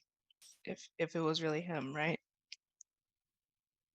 What do you mean? He wouldn't just because it's all consistent. He'd lose Humans breath don't eventually. Yeah. humans don't do that, right? No. The voice isn't. If the voice isn't wavering, that's not anything with lungs, isn't it? Like nothing can produce the same sound over and over and over without it being intentional.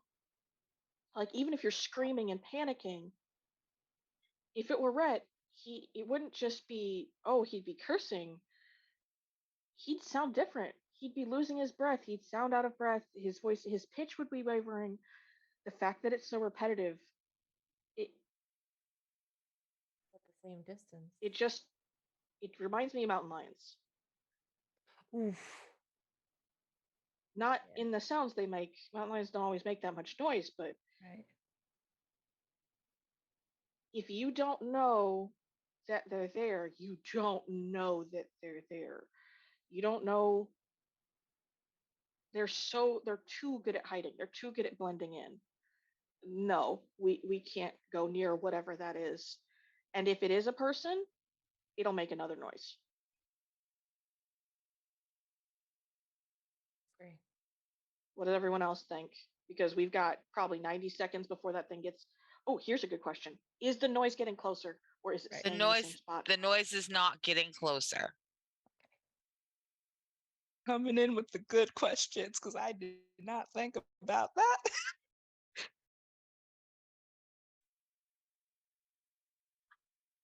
It doesn't sound like it's getting closer, but it's not getting farther away either. Right. It's a little too close for comfort. Yeah. Let's go to the hamlet.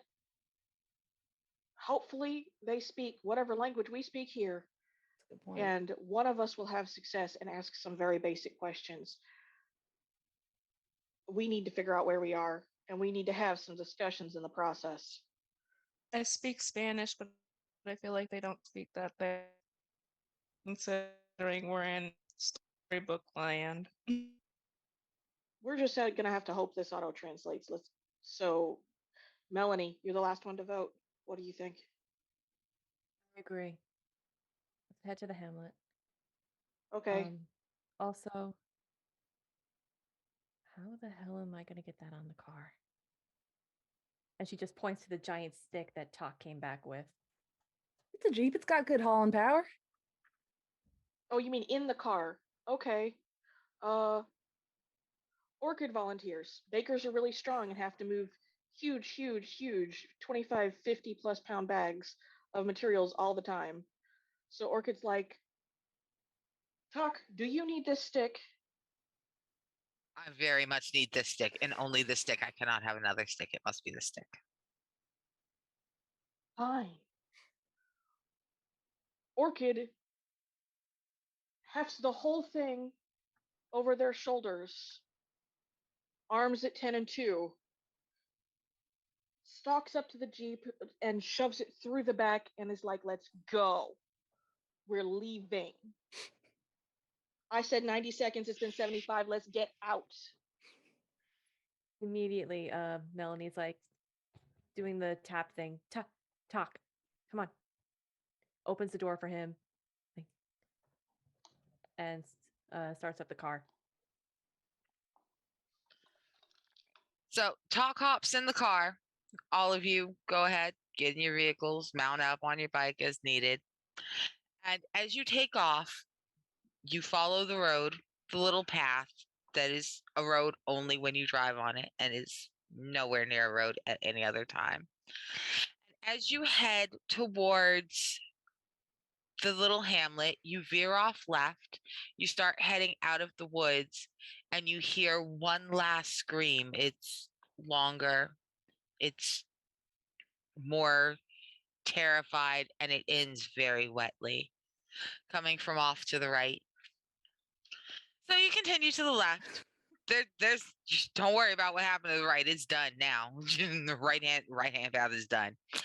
So you continue to your left and you drive into a beautiful little clearing.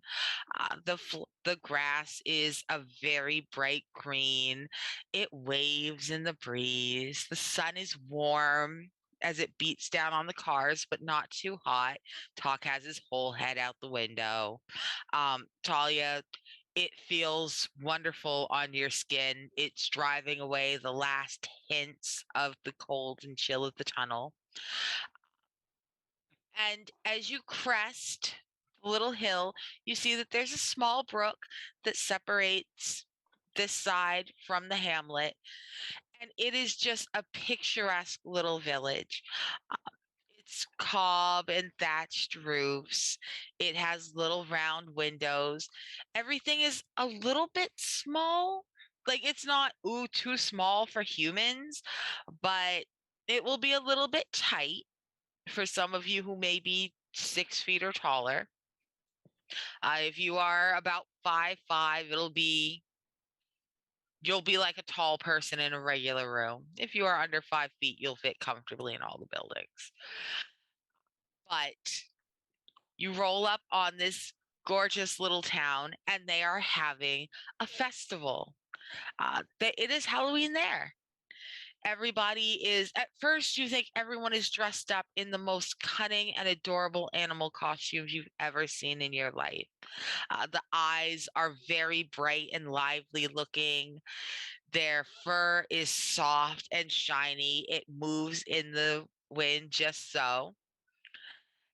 And then one of them gets a little bit closer and their ear moves. It twitches just so as a fly lands on it.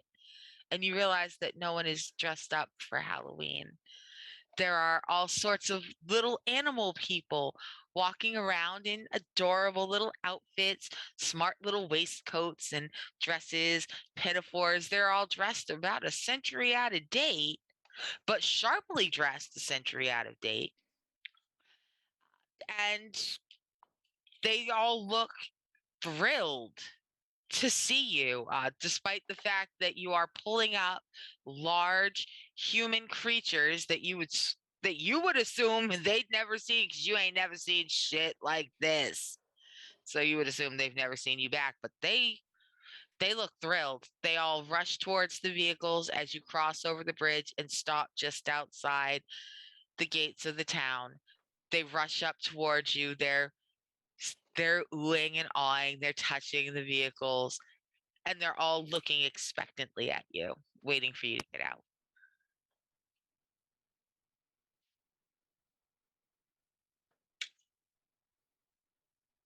Who gets up first?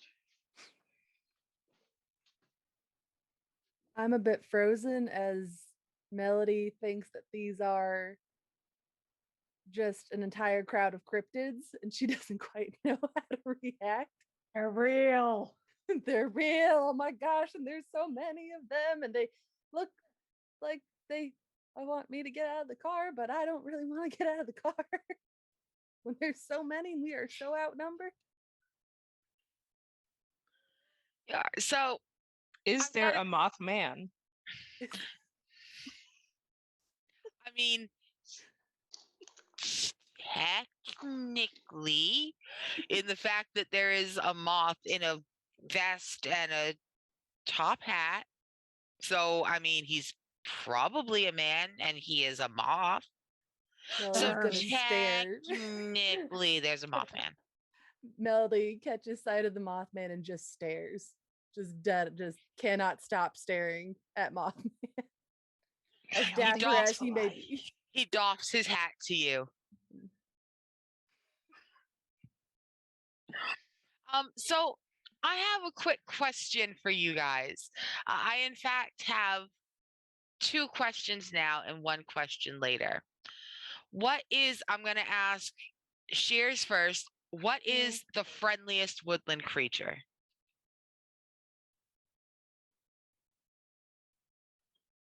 Define friendly. No, you define friendly. Shit. Did you just Uno reverse Shears? I did, and I will stack these. Don't try me. I'm too scared. I would say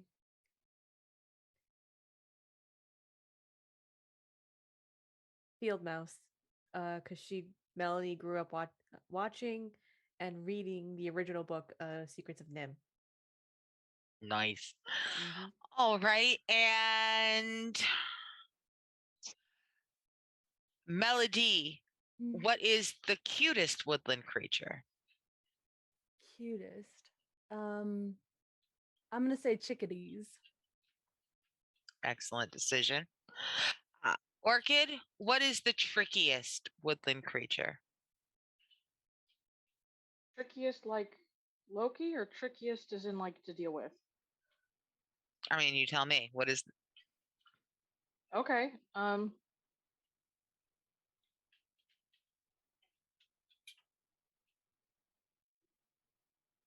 Deer. They're road hazards and they eat all the grass, but they also eat all the other veggies. all right? And Absolutely. they're barely edible food. They're very dry. Says you. I love deer. You Your just deer, ended that deer's whole your career. deer are raggedy and sad on the West Coast. They're plump and moist and fantastic in New England. I You deer. have have deer deer in on the West Texas. Coast? It's just that like it was from my mama's half of Texas the deer family. is even worse. They're all dry and rangy. It's like eating hair. Oh, why eat a hare when you can eat a rabbit? Why eat a Texas deer when you can eat a deer from Maine? Okay, I'm done. I'm just giving you. East Coast is thick. You're gonna have to have me over and convince me that I'm wrong about deer being the saddest of game animals. I will. You'll be like, oh, I understand. I'll be like, I know, my dear, I know. I'll say I lived on the West Coast and I just moved to the East Coast. I never saw a deer on the West Coast, but I sure see them all the time here on the East Coast now. I know they'll fuck up your car so quick. They'll be like, My girlfriend grew up in the Midwest, and deer have totaled 2 of her cars. And So I Knox, think of them. Deer to me are pigeons with hooves. Yeah. So, Knox, my final question is for you, and it's not about animals. I would like you to describe an abandoned well, please. Okay. Like just abandoned in general, or like creepy abandoned? You now see, I'm gonna look at you and say, "You tell me." And just there was always a chance that you weren't. I knew it wasn't gonna happen, but there was always a chance. Okay. It's like you see the stones and they look like they're cracking, and the wood has splintered at the ends, and there's just ivy crawling all around it, but it's not like the really pretty, thriving green ivy. This looks like if you dropped a match, it will go up in a second, and everything around it just looks like it's dying slowly. Like the grass around it is brown. Nothing can grow there, really. Um, the entire thing just looks like it's waiting to catch on fire since I started thinking about California again. It looks like it's just ready to catch on fire in a second. Like there was no water. The rope isn't even going down all the way. You can see that it frayed and it snapped. And you can hear like as the wind goes over it, like when you blow over the top of a glass bottle, you just hear that constantly. Okay. Thank you so much. Everyone has been super helpful. Oh, that terrifies me. So, as you guys are sitting in your vehicle with Talk's head hanging out the window, a little woman with the head of a field mouse. She has bows behind her ears and a nice big white one on her tail, like she's in her Sunday best. It is party day. She approaches up towards Eeny, meeny, miny, mo.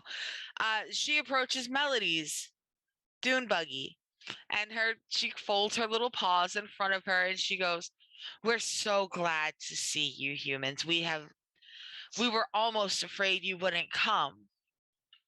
All right, so you speak our language. That's great. We can understand each other. We're worried about that.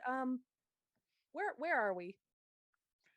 And she giggles, and they all start to laugh. It's not a mean laugh, and it's the first laugh you guys have heard that has not been scary.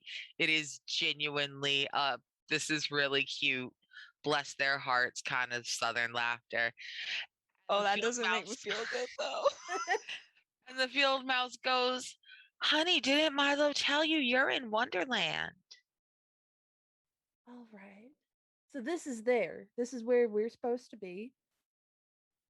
Um, who are you all? Because I've never seen anyone like you before. I don't think any of us have. There is there is a deer standing in the back corner. He has his hooves in his pockets, and he kind of gives a side eye very quickly towards the Jeep before looking you dead in the eye, Melody, and goes, "I mean, we're not that unusual. Surely someone's seen someone like us before. But this is the White Rabbit's village. He's running a little late today, and everybody starts laughing. It's obviously a chronic problem. But he'll be back shortly, and he can explain everything to you then. But I know it's a hurry up and wait situation, but since you do have to wait, would you guys like to join the festival?" Yeah, yeah. Do we all want to join in? This looks fun. What do you do for a festival? What are you celebrating? And they all throw their arms up and they go, "Halloween!" Oh, okay. That's loud. Glad to Orca's know like, it's throughout okay. the realms. At Mhm. that, that's when Melanie exits the car. Again, opens the door for talk, and just says, "The stick stays in here." And he looks at you, and he looks at the tree, and he looks at you, and he looks at the tree, and he goes, I didn't I didn't spend all that time picking out the perfect stick to not show the perfect stick." Then you gotta And put it Orchid, back in. Deal? what we? What we? Orca's like, who says I'm not going to be doing something? If you get that stick out, you better be able to sprout some No, thumbs and get bipedal and put that shit back in. And the dog looks at all of y'all and gets and rears up on his hind legs, Oh, at which point he is exceedingly tall, and puts his front paws on against the door, gets his enormous jaws around that tree and pulls it out through the window. I like him. All right. Just remember to bring it back when we leave, okay? So Talk goes, his mouth is full of tree, but you can just barely understand him as he says, "I'll keep an eye on you guys." And despite the fact that you should be able to see him, if nothing else, by the swath he clears in the crowd, he certainly seems to melt into the other animals. They just move around him. They are all deeply unconcerned. People walking around with enormous sticks, shiny things. They're animal people. This is very normal for them. And a chickadee, a someone dressed as a chickadee. Their their clothes aren't very gender specific. They don't seem to be presenting one way or another. They're just a little bird person. Walks up, and they kind of lean against the Jeep, and they're looking around. They look at everybody with their adorable, bright little button eyes, and they go, "So, do you like pie?" Kind. Does it matter? He goes, of course it matters, because if you didn't like pie, then there wouldn't be any point in inviting you to Duchess Lovett's Meat Pie Emporium. Orchid's like not trying very hard to look uninterested. Is like, I like pie. What kind of pie? Where? And the chickadee flutters over to you. They put their wing around your, yeah, it's around like your calf because they're pretty small. But it's a friendly, if they could reach around your shoulder, you can tell that they would have the wing around your shoulders. They reach around the bottom of your calf and they're like, you look like there's lots of room for pies in you. There's fruit pies, there's vegetable pies, but the Duchess makes the best meat pie anyone's ever had. Orchid's What game. kind of meat? Orchid does not care. And the chickadee Talia just cares. kind of looks at Mention- you a little confused and just kind of shrugs. I don't work there. You don't know what kind of meat is in the pies you eat? It's a special every day. Some days it's this, some days it's that. I'm Is just that gonna be saying your we're biggest in concern, Dahlia? no we're in storybook land, okay? I love how First you've got a thing- knife ready. You're just like, look, what's in the fucking pie, bird? No, it's your crochet hook, whatever. What's in the pie? Melanie will just Yeah. like We're be in like, storybook land. And I read Hansel and Gretel as a kid, and I've seen Sweeney Todd. And I ain't Orchid about is unmoved by these statements. It's just like, human. It could be human. Everybody To be looks at you Twilight and Zone's we're in existence another to serve scandalized. dimension. man. this shit's gonna get very Donner Party very fast if we do not acclimate. Do you have rations? No.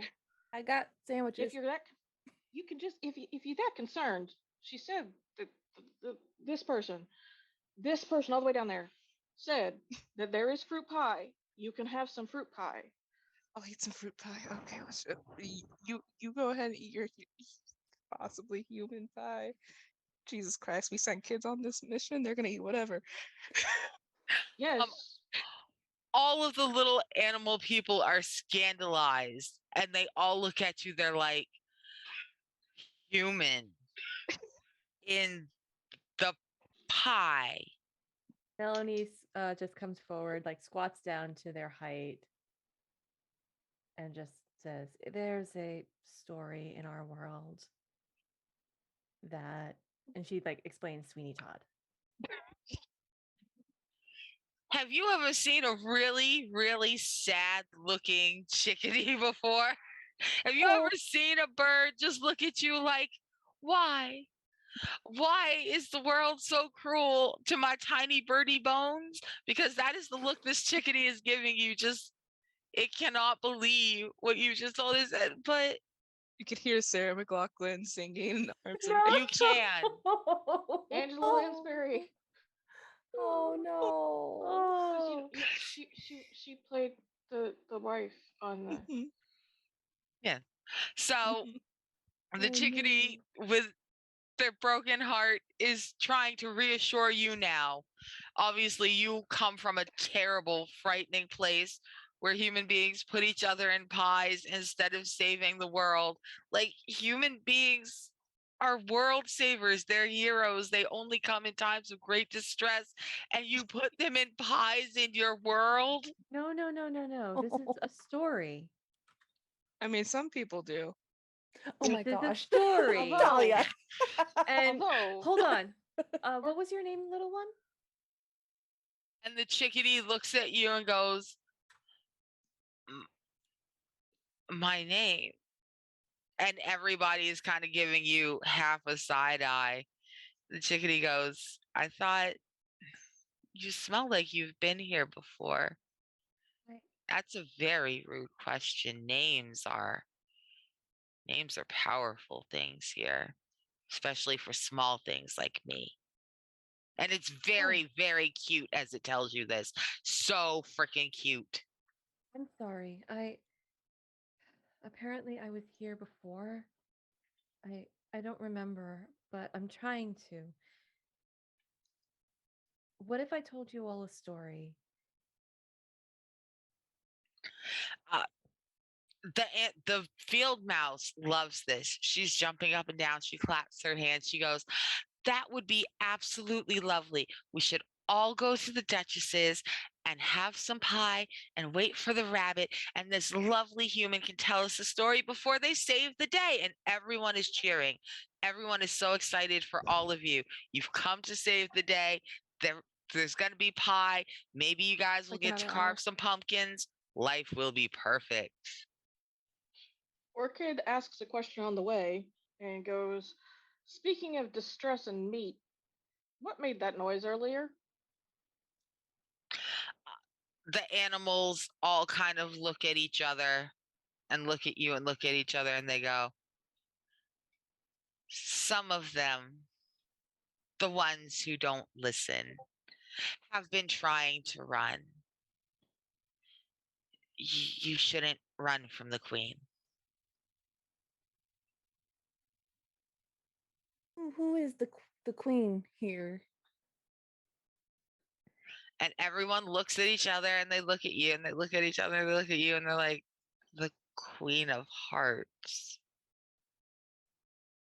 Oh, And the sorry, we're deer new just here. goes, Oh, Huh. We're aware of the reputation, I believe. Is that where the pies come from? I would so the whisper it forest isn't aside. haunted, it's just state-sponsored executions. All right. say again, all I caught was state-sponsored executions. I said, so the forest isn't haunted, it's just state-sponsored executions, to be clear. I mean, the forest is totally haunted, but yes, you absolutely heard someone being hunted down by the Good Queen's enough for guard me for the next guards. 60 minutes. Yeah, not Rhett. It was probably not Rhett. It was probably not Rhett being executed. It's fine. He's probably not dead on the side of the road next have to to an find idling car somebody waiting for you. to offend them enough to get killed. So I'm hoping that he is trying to figure out a Thomas guide for the first time in his life. There's nothing I can do about it for 60 minutes. Show me this emporium of meat pie. All right.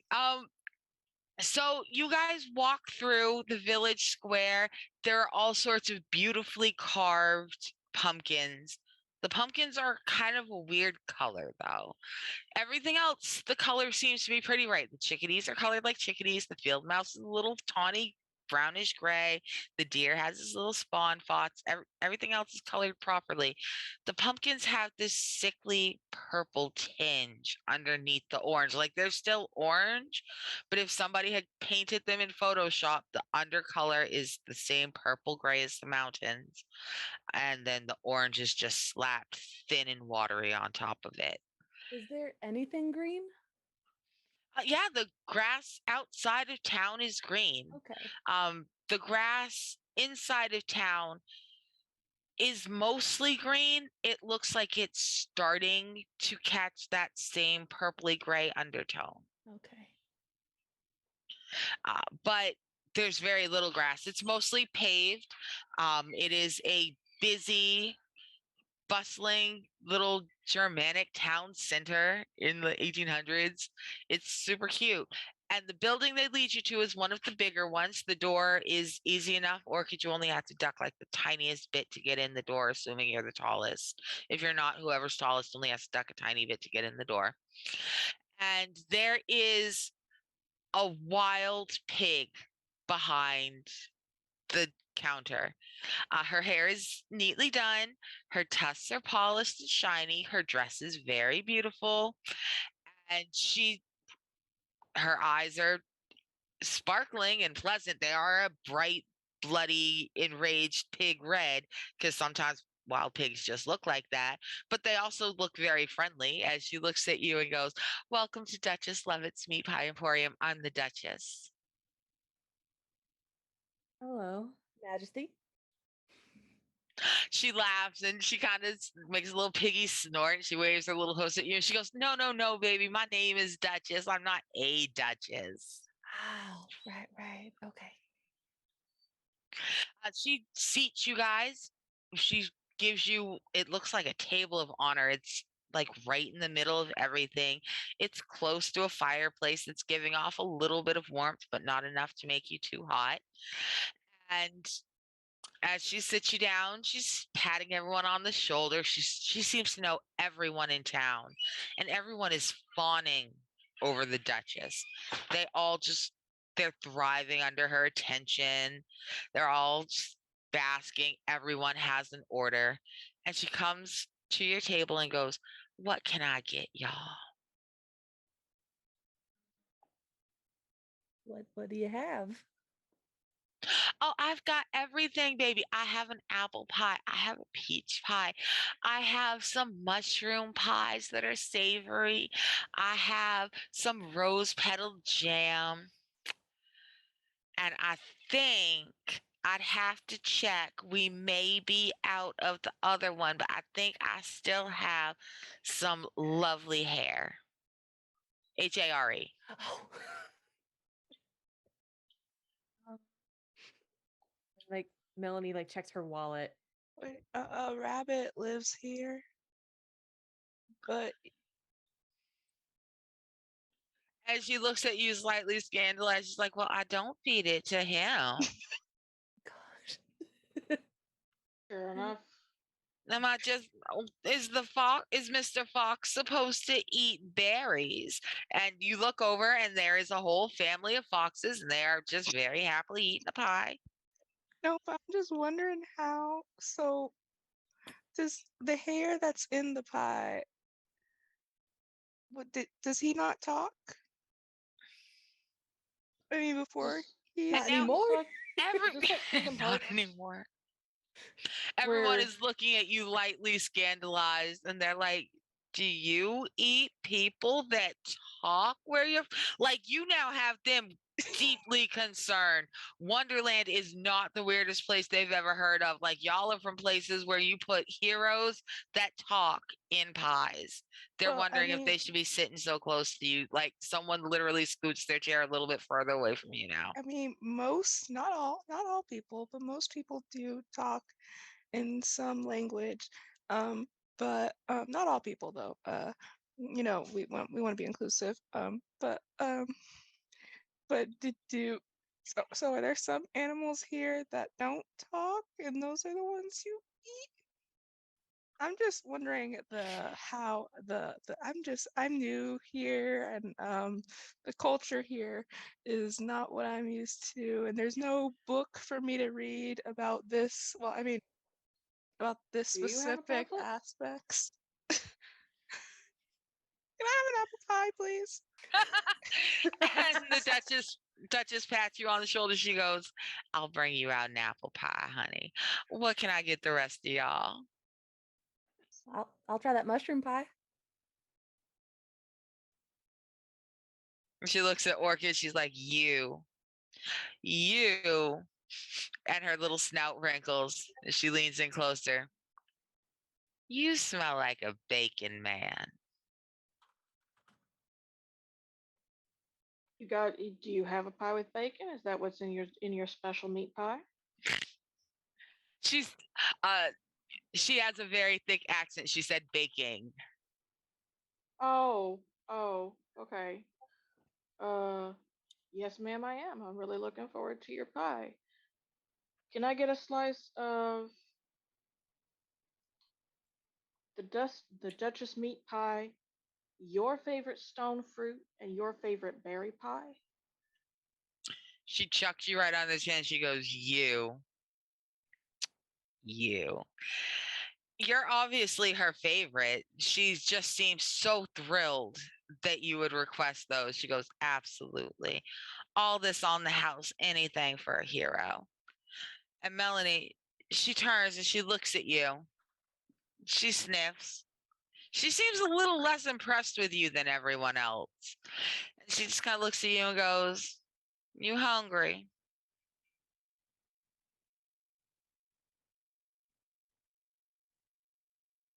Right now, ma'am.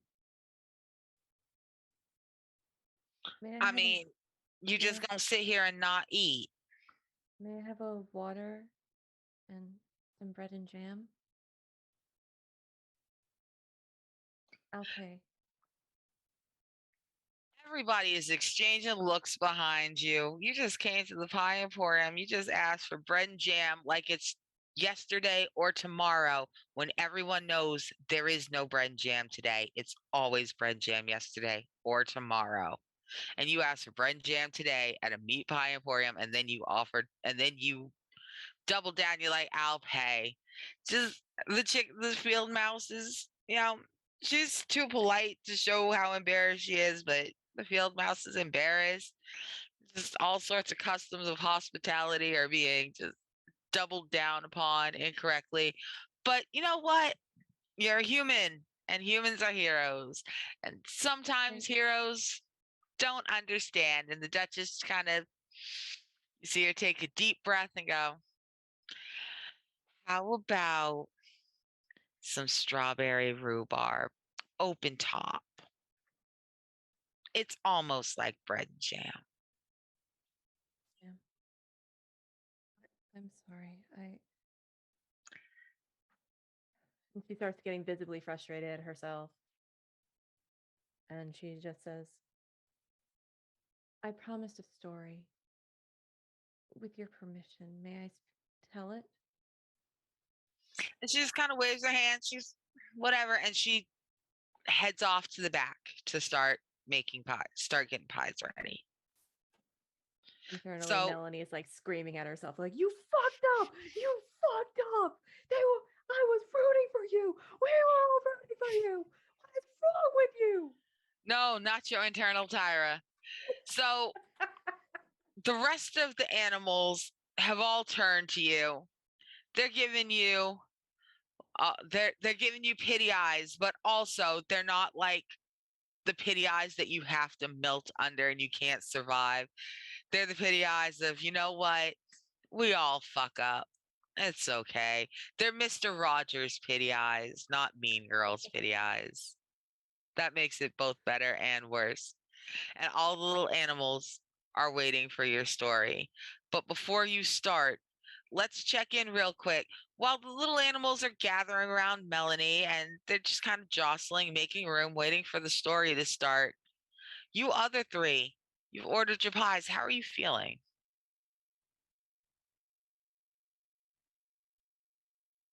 A little confused, a little lost, but appreciating the hospitality. Orchid, how are you feeling?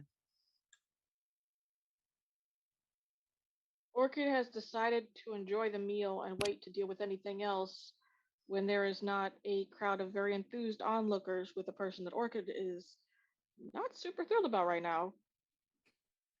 Mm. Like, very much the my name's Bennett and I'm not in it. I'm gonna sit here and I'm gonna have a lovely meal. You have fun telling that story because you're gonna have to tell us a story in about 30, 40 minutes. All right. And Talia, how you doing? Natalia's not doing so hot. What? Um, No. she's overwhelmed. She's probably getting overstimulated, let's be real.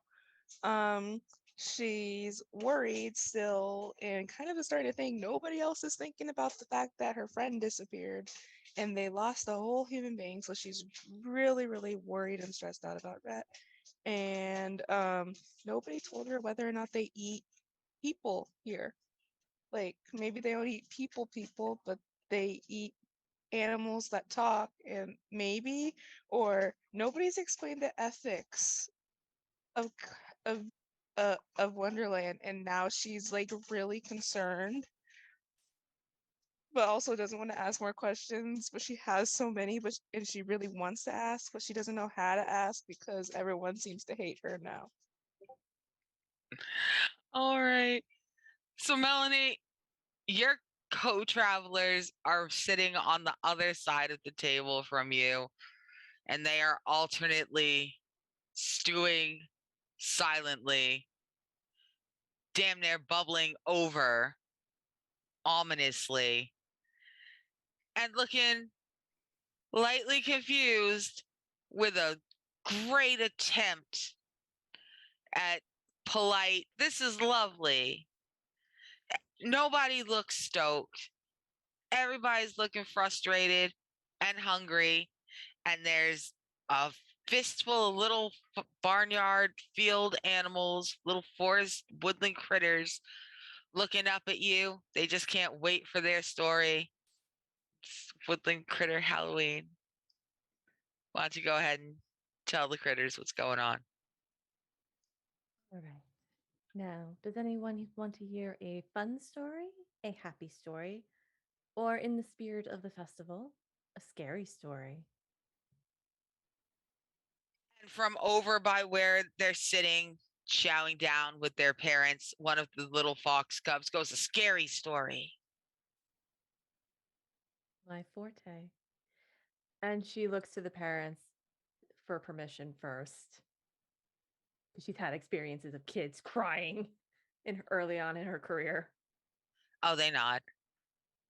She nods in return. There once was a little girl where I'm from. Her family went out camping for fun.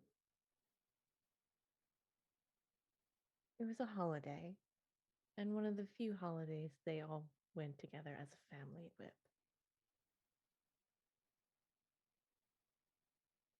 She spent most of the ride in the cart with all the equipment, as her older brother couldn't really sit in the back without getting sick. And then she makes like a bleh movement to for like the little kids who are like, The little animals ew. all start giggling at you. The little girl's name was Sam. When they made it to the camping site. They had fun. They sang songs and they danced. Her parents played cards and taught her how to play. And when Sam and her brother weren't looking, her parents played some poker and had fun with that. And she like it's like one of those jokes like in Hocus Pocus is like that the kids like goes over their head, but the parents are like, Mm. uh-huh. Halfway through their travels, a sound came from the pines. Samantha. Samantha. A sound that sounded like wind and birds. She heard it all throughout the trip. Samantha. Samantha. At first, she would go to her parents. Mommy, Daddy, don't you hear that? Hear what, my child? My name. I thought it was you. Confused, they assured her that they did not call her. But the voice kept calling her. Samantha, come, come. And one day, while gathering sticks for the fire, Samantha got lost. He heard children's laughter, playing, running through the woods.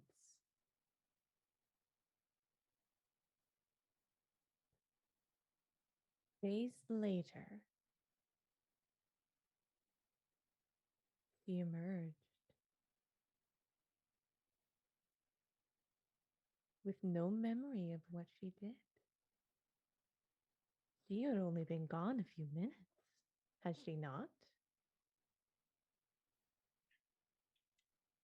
When she emerged from the woods, she was still but a little girl, but her older brother was a fully grown adult, like a tree sprouted up overnight.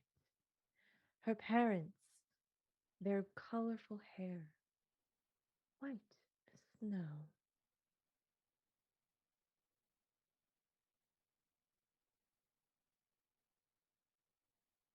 their hands like bones, shriveled and gnarled, their faces wrinkled from worry and sorrow.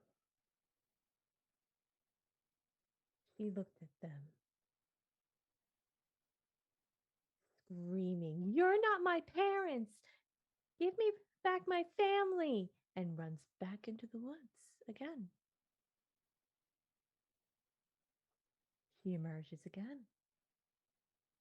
Her brother is now an adult. There's a stranger with him. There are these young children that look like him. She runs back into the woods. But this time, when she emerges, there's nothing but bones and dust. Samantha is alone and returns to the pines.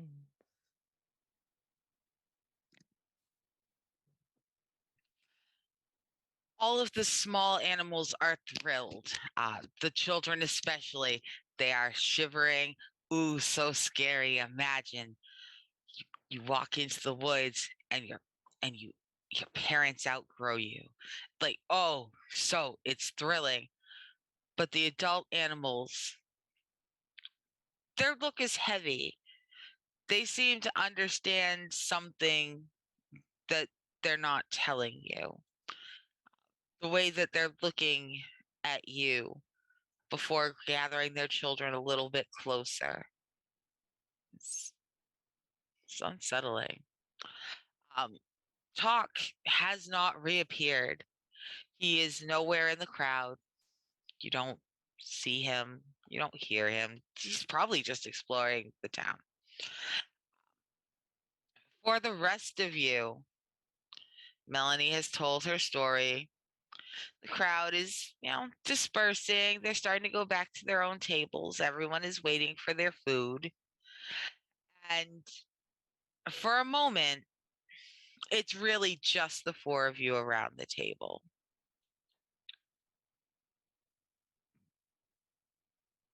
Now what? Is that one of the stories from your book? One of the earlier drafts, yes. Does it come from experience? I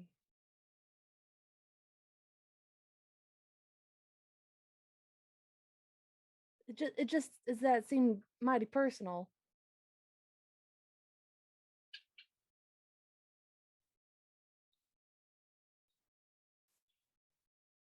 when I was young, my family went upstate, into upstate New York to go camping. I got lost in the woods, and a few days later, they park patrol found me, and I I don't remember much. I just have bits and pieces in my head, and I've always been a good storyteller. I, my therapist thought it would be a good idea for me to channel all of that. And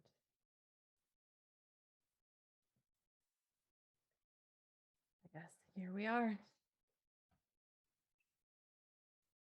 I know it's the abridged version, but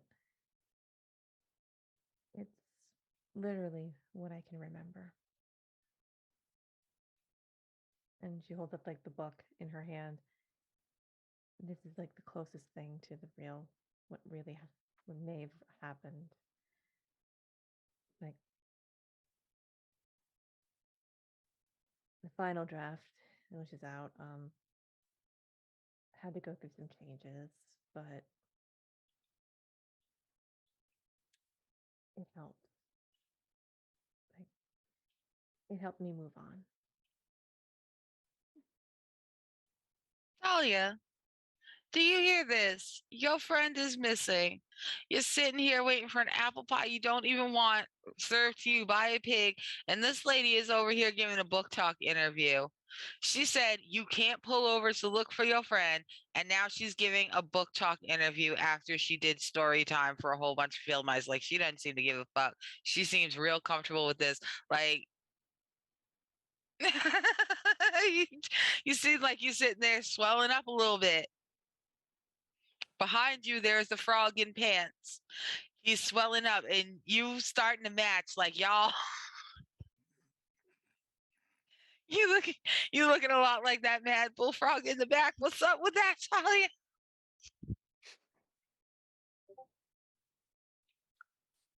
So you went through all this alone as a kid.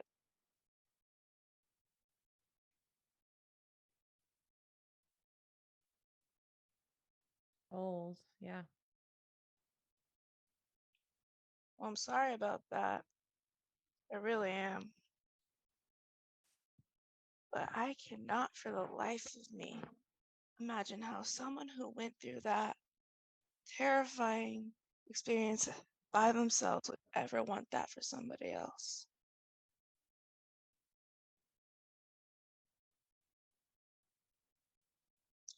First of all, I don't know who the hell you are. Melanie, Milo seemed to know you, but if I remember correctly, when I asked you, you looked me in the eyes and you didn't tell me that was your name. When I was the one, when we were at that gas station from hell, who tried to keep you grounded, who tried to help you out, because I know it was scary and because you needed somebody. So it's all fine for you to need somebody and for people to be there. But the minute somebody else might need somebody, do you know what the hell happened when you were here? Because from the sounds of it, you don't. So I don't know how you think you know that Rhett's okay.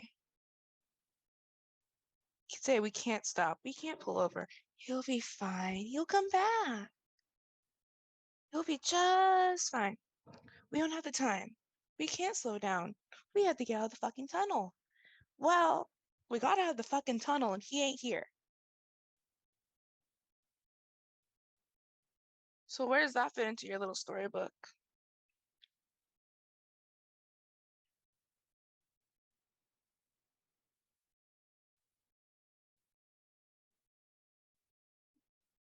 I'm asking for clarification. You're speaking too softly for me to Oh. hear through the mic. Sorry. Talia, is it? Yeah, no, I never lied about my name.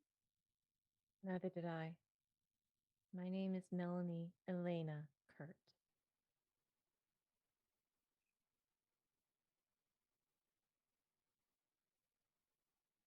That's the comeback you have? No.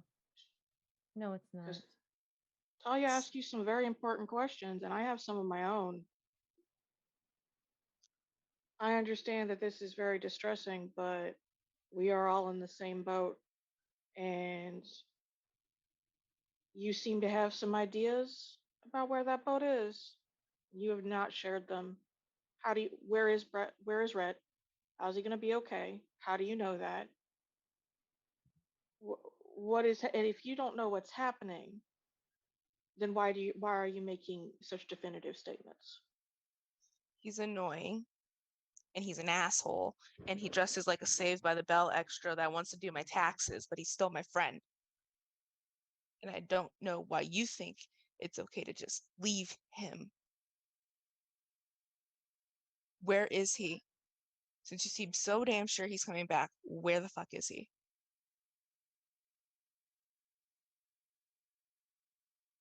Answer your questions.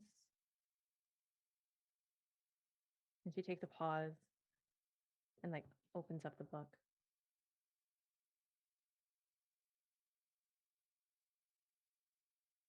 What I said about not remembering things is true. There are a lot of gaps in my memory. I emerged from the pines with this around my neck.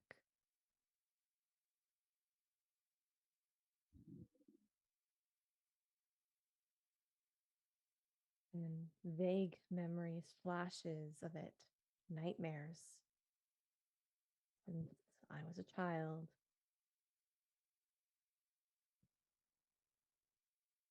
But being here is,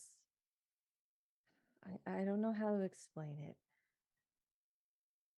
but it's like looking at photographs of memories you've had. It jogs the memory. It's filling in.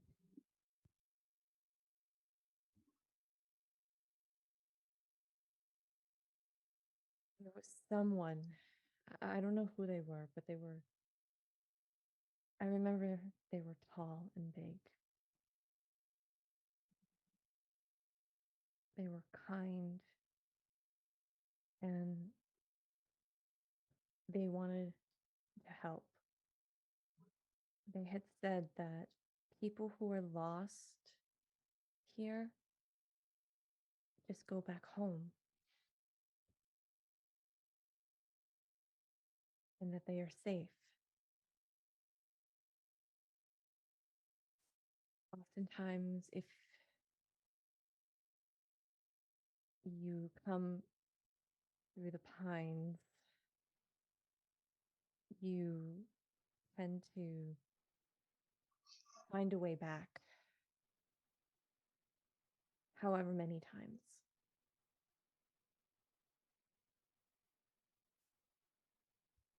I know he is safe.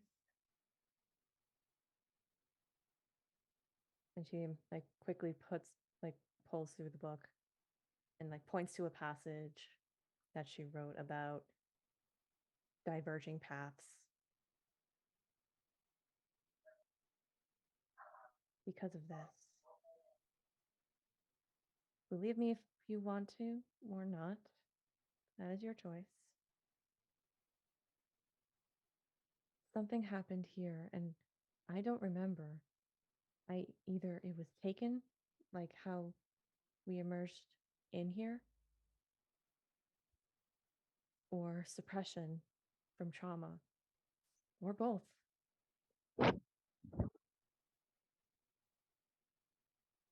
And this is where Orchid goes from looking like very clear, not disassociating like medically, but disassociating like, okay, and goes straight into, so to be clear, don't try to pretend to be reasonable here. You're expecting us in one way or another to believe that your bid list YA is a reasonable guide for how us actual human beings that you can touch and know are real should survive in an unknown environment. After you've lied about other things, after you've not even apologized or told us why you lied, speaking softly and clearly does not tell us that you, a random person who we don't know and has not made the same efforts to develop a surface level like connection. Why? It's not why should we believe you or not. Don't push this on us. Don't push the onus of believing in a situation or not Like, oh, well, why wouldn't you believe in the fantastical? It's not that we don't believe in the fantastical, we don't believe in you. Why should we? Right now, right here, before we go any further, before we get in those damn cars. Why should we believe you? Why should we follow you? Why should we leave our guide with you? What It's a other good choice do you point. have? Can you say that again? At this point, I'm only speaking clearly because I'm fighting, not trying not to be nonverbal. I've And that is had understandable. I have a well of human empathy for that. But there are several very, very, very important things here. As far as we know, we're trapped. And we have to do an impossible thing we don't know about to have somewhere to go home to. This isn't about how you feel right now. This is about other people who don't even have the glimmer of internal resources you do and how they're going to get by. Can you be trusted to tell us in the future what's going on? Can you be trusted to hand the reins to someone else? Or do you need to be the writer of this story too? Melanie takes a deep breath, processes everything that she's hearing.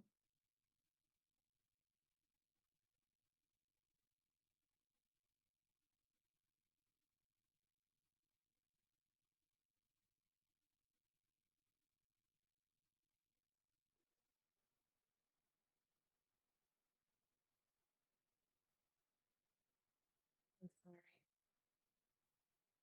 You just see her like get small, like a child.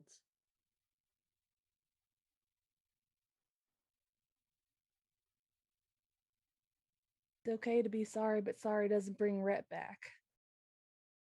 We had trusted you. You had said you had been here. We put our faith in you, and we're more lost than ever now. We're down one. We're down two. We don't know where the dog is. Fair point. Talia's gonna reach into her pocket, pull out a fidget, and slide it across the table to Melanie in case it does help. It's like, I do want to make two things clear. If you get separated from this group,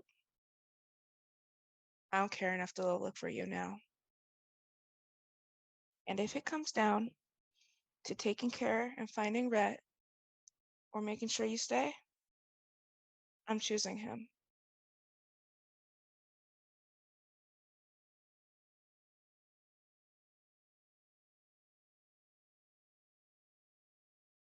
Melanie just musters up the strength to like look you straight in the eye. And you see the bags under her eyes. You see nothing in her eyes. And when she says, and it's not the nothingness of somebody who's lying. This is somebody who has lost a lot and says it with every bit of her being. It wouldn't be the first time.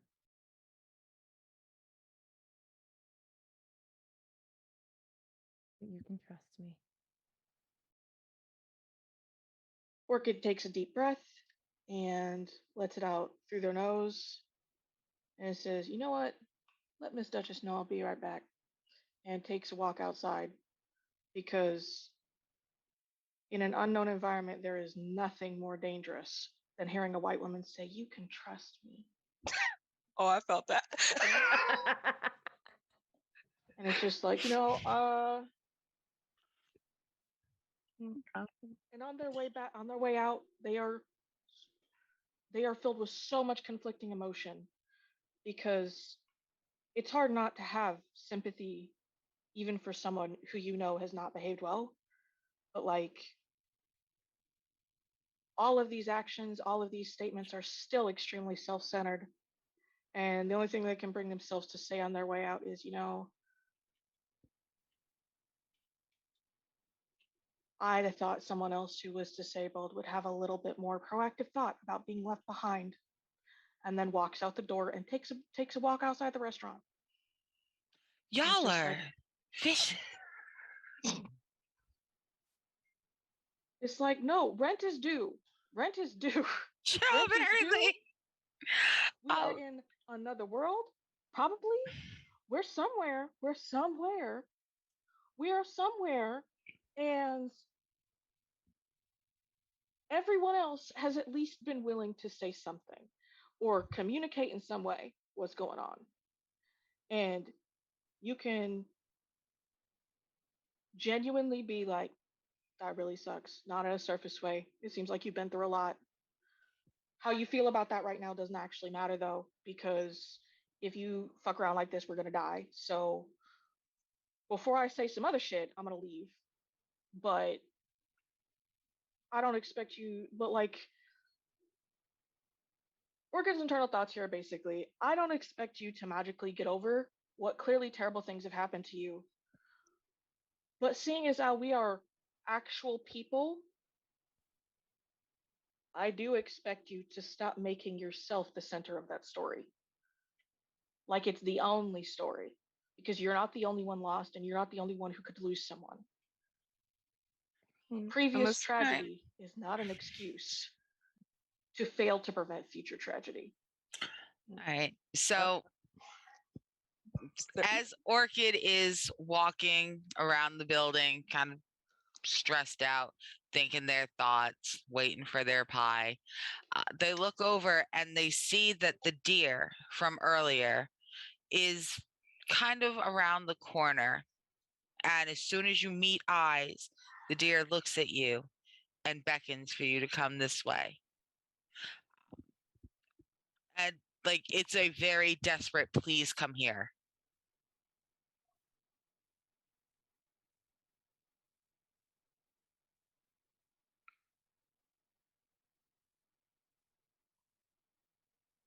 Are you going to approach? Orchid doesn't approach, but does shout back, can I help you? And the deer looks startled and fades into the alleyway. They turn and run.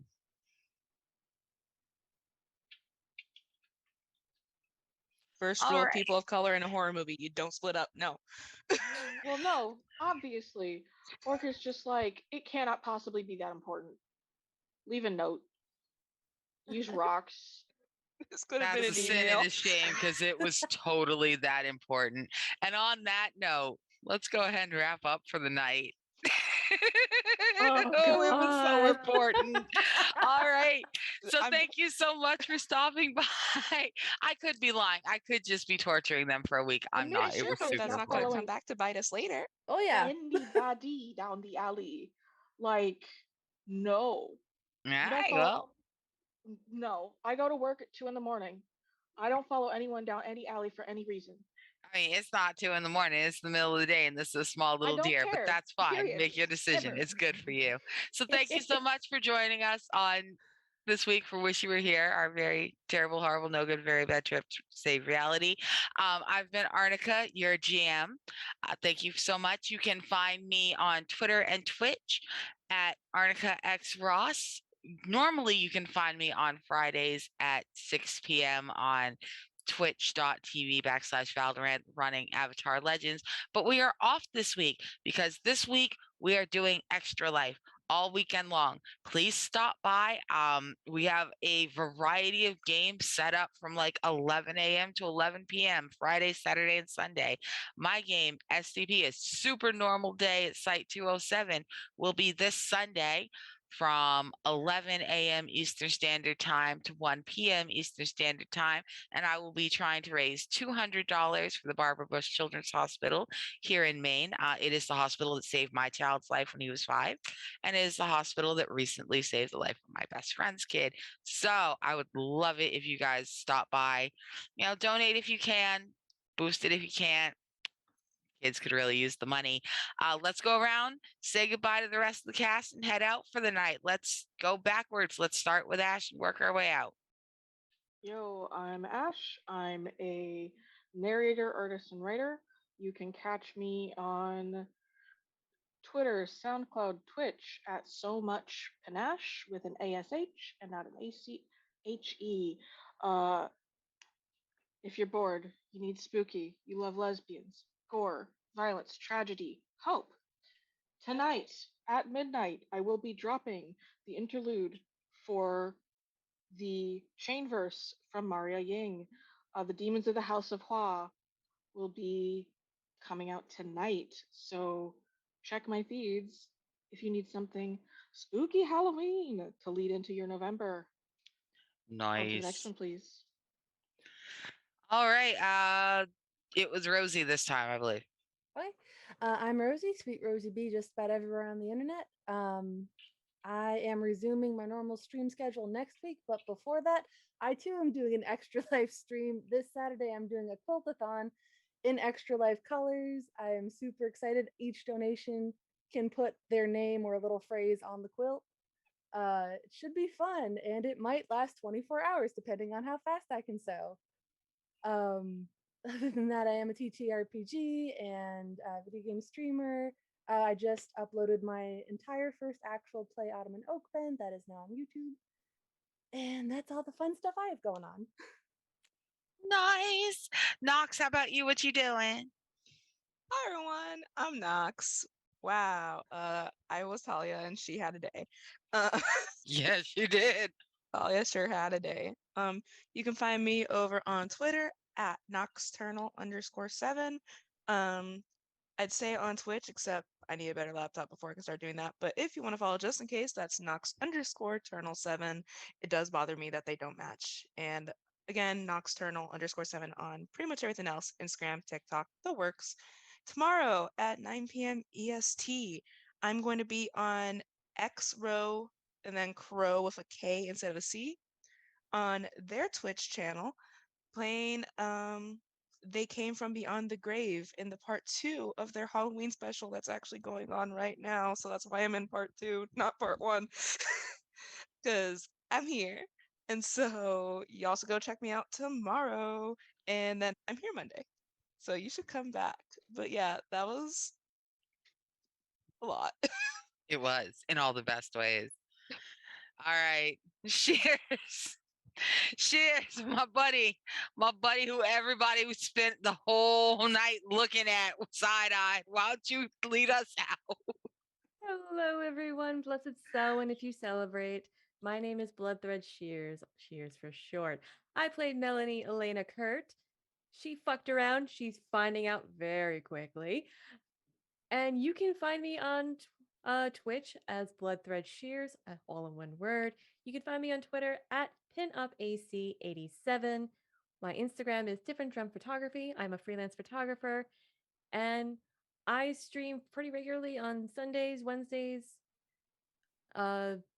Monday, Wednesday, Sunday, Saturday, laptop willing, because I'm getting a new battery for the laptop. Nice. Burning lithium ion is not fun. Ask me how I know.